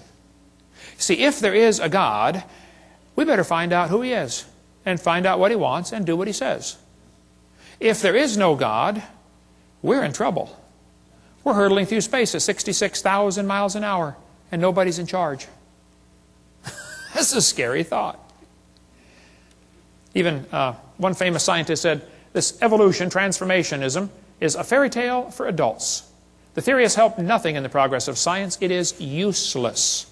Even if evolution theory is true, it's useless. It's of no value to science whatsoever. Evolution is a kind of dogma which its own priests no longer believe, but which they uphold for the people. Even most scientists don't believe in this, but they're afraid of losing their job or their research grant money, or they're afraid of peer pressure. No different than a fifth grader afraid what the other fifth graders think of them. We got college professors out there teaching these lies that I've covered just because they have to, because that's their job. Muggeridge said, I'm convinced the theory of evolution will be one of the great jokes in the history books of the future. Satan is a liar. And everything about this theory is based on lies. Even Thomason said, these people who go about teaching evolution are great con men. The story they are telling may be the greatest hoax ever. We do not have one iota of fact to support this evolution theory. So Fred Hoyle, the famous astronomer, said, well, life is so complicated, it could not have evolved on Earth, so it must have come from outer space. Well, duh. All that does is postpone the problem. How did it happen out there? This guy says, evolution is a light which illuminates all facts. All lines of thought must follow. This is what evolution is. Well, Pierre de Chardin, the Catholic priest that got most of the Catholics to believe in evolution, including the Pope, who's 3 times now said, we believe in evolution. Pierre de Chardin is one of the guys responsible for the great Piltdown hoax. He's a liar. Absolute bald-faced liar. God's Word is a light. Okay? Not evolution is a light. But if a kid goes 12 or 15 years to school in your school system, how's he going to view the world? Probably like an evolutionist. Why would they teach these lies? Well, some people think that if everybody believes in evolution, that will make it true. It doesn't matter if everybody believed in it. That wouldn't make it true yet, okay? Some people teach the lie to keep the paycheck coming in. Kids, there are teachers that don't believe in evolution, but they keep teaching it anyway because they like their paycheck every Friday. And they will lie to you to keep their paycheck coming in. Some understand the bigger picture, how evolution is the foundation for the New World Order. We cover more on that on Seminar Part 5. Evolution is the foundation for Marxism, Nazism, communism, socialism. That's why when I do debates, I always call it creation versus evolutionism. It drives them nuts, because they're used to saying, oh, it's evolution versus creationism. They always put the ism on creation. So when I flash up my sign at the beginning, it says, creation versus evolutionism debate. They always sit there with that puzzled look on their face. They're trying to read it thinking, something doesn't look right about that, but I don't know what it is. Just get the little jab in there, Why do people believe in evolution? Well, you might want to get this book, The Case Against Darwin. Excellent, short book, quick read for your intellectual friends that want to get the quick picture. Some people, that's all they've ever been taught. When I spoke in Russia, I was over there at the university. There were 30 professors came in to hear me speak. And after about an hour, one of the professors was crying. And I asked the interpreter, I said, what's he crying about? And she said, he's never heard the creation story. He didn't know there was one. All he's ever heard is evolution. He wants you to keep going. I went for another hour. I spoke at a public school over there in Russia. The room would seat 400 kids. They had 700 high schoolers come in there and listen to me for 2 hours. I mean, you could have heard a pin drop the whole time. I couldn't believe it. When I asked the principal before I started, I said, hey, are there any things I shouldn't say to these kids? I know this is a public school. It's kind of sensitive. He said, what do you mean? I said, well, I'm a Christian. Is it okay to tell them, mention the Bible? He said, oh, yeah. Tell them anything you want. I said, well, would it be okay if I told them, how to go to heaven? He said, sure, please do. These kids would love to hear about Christianity. They've never heard any of this. Wow. Door you can drive a truck through, brother. But they use the same lies in Russian textbooks. Here's a Russian textbook talking about the forelimb, proving evolution, the different geologic column strata, all the stuff we covered earlier. So why do they believe this stuff? Well, some believe it because that's all they've been taught. Some, their job depends on it. Some, they hope there's no God to answer to. They did not like to retain God in their knowledge, the Bible says. They just don't like this idea. And it says, God will send them strong delusion. The more I think about this, that is so true. Anybody that believes they came from a rock 4.6 billion years ago has to be strongly deluded. Think about it. Oh, there's so much we could cover on this. Some people simply have too much pride to admit they have been wrong all their life. So, kids are being taught evolution. There's no question about it. Kids are being lied to in these textbooks. There's no question about it. What do we do about it? Well, we cover that in great detail on our public school presentation on the Green series of tapes. Get the public school presentation. We'll tell you step by step what to do, how to get these lies out of your textbook, how you can get on the school textbook selection committee, how you can get your kid exempt from class. Parents, if your kids are in a public school, you should send a little note to the teacher saying, I don't want my child taught evolution. It's against my religious convictions. Sign it, notarize it if you'd like, give it to the teacher and to the principal. Then if they continue giving you a hard time, you say, oh, now, excuse me, do you discriminate against people because of their religious convictions? Watch their eyes light up on that one. And if they still give you a hard time, contact me. I got some lawyers waiting in the wings that are anxious to get a lawsuit like that. Title 42, discrimination based on religion. Wow. That principal's going to be the garbage collector the next week. I guarantee that principal's going to call that teacher in and say, look, let this kid out of class. Stop teaching evolution. I had one guy call me a couple of years ago. He said, Brother Hovind, my second grade daughter's teacher just called me. And the teacher said, Mr. Jones, whatever his name was, I forget. He said, your second grader's in my class, your daughter, and she stops me every time I start teaching something about evolution. And the teacher said, I've just decided I'm going to skip this evolution stuff for the rest of the year until your daughter's out of my class. And my first thought was, yay. And then I thought, wait. Why are we sending second graders off to war? This is a battle the parents ought to be fighting, not the kids. We're the salt of the earth. Salt irritates. Hey, if nobody's irritated at you, you're not a good Christian. You don't have to try to irritate them. You try to be salty. That will irritate them. Salt preserves from corruption. How come you got so many lies in the textbooks right here in Tennessee in the middle of the Bible Belt? Where's the Christians that are supposed to preserve the world, huh? Why don't some of you get on the school board and do something about this? Why don't some of you get a committee to say, hey, let's take these pages out of the book. This is a lie. It won't cost the school anything. I'll show you. How many of you would volunteer to take the pages out of the book and bring your own scissors? Won't cost the school a dime. Let's do better than that. How many of you would pay $20 for the privilege of being on the committee to cut the pages out of the book and still bring your own scissors? We just had a fundraiser. We just raised $1,000 for the school. Wow. Won't cost them a dime. There are many good, sincere, godly public school teachers, and I praise God for them. And they are as frustrated as I am with what's going on.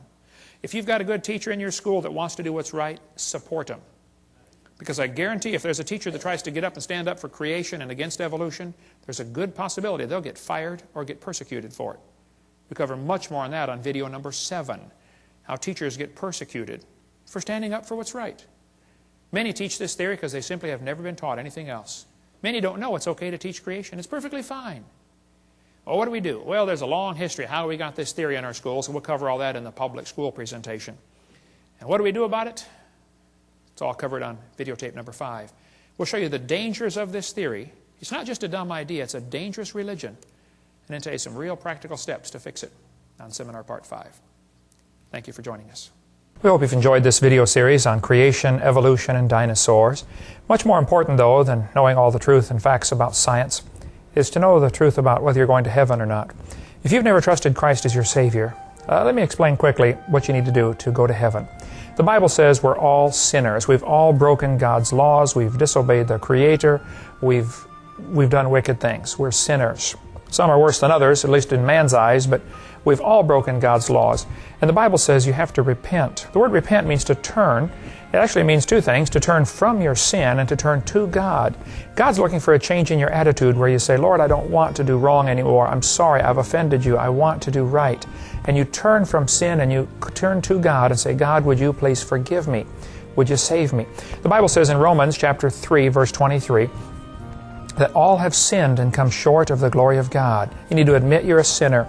Number 2, the Bible says in Romans 6:23, the wages of sin is death. We deserve to die and go to hell because of our sin. But Jesus died for you. He loves you. He wants you to come to heaven. And anybody that will ask Him for the free salvation, God will give you the gift of eternal life. It says in Romans 6:23. It's a free gift. And it says in Romans chapter 10 and verse 13, whosoever shall call upon the name of the Lord shall be saved. If you would just call and say, Lord, I'm a sinner, would you please forgive me? And ask Him. He will give you that free gift of eternal life. Why don't you just pray with me right now, and you could receive Christ as your Savior. There's no magic words. God's looking at your heart. But if you could say this and mean it, God would forgive you. Just say, Dear Lord Jesus, I know that I'm a sinner. I've broken your laws. I'm sorry. Please forgive me. Please apply your blood to my account. Forgive my sins and take me to heaven. In Jesus' name, amen. The Bible says if you call upon the Lord, you shall be saved. So if you've asked the Lord to save you, He promised He'd save you. Now your job is to grow. Read your Bible, pray, get involved in a good Bible-believing church, and begin to grow to be a good Christian. Thank you so much. Call or write if we can be any help at all. We'd be glad to help. For more information on the ministry of Creation Science Evangelism, write us at Creation Science Evangelism, 29 Cummings Road, Pensacola, Florida, 32503. Or call us at 850-479-3466. That's 850-479-DINO. You may also visit us on the web at www.drdino.com. That's www.drdino.com.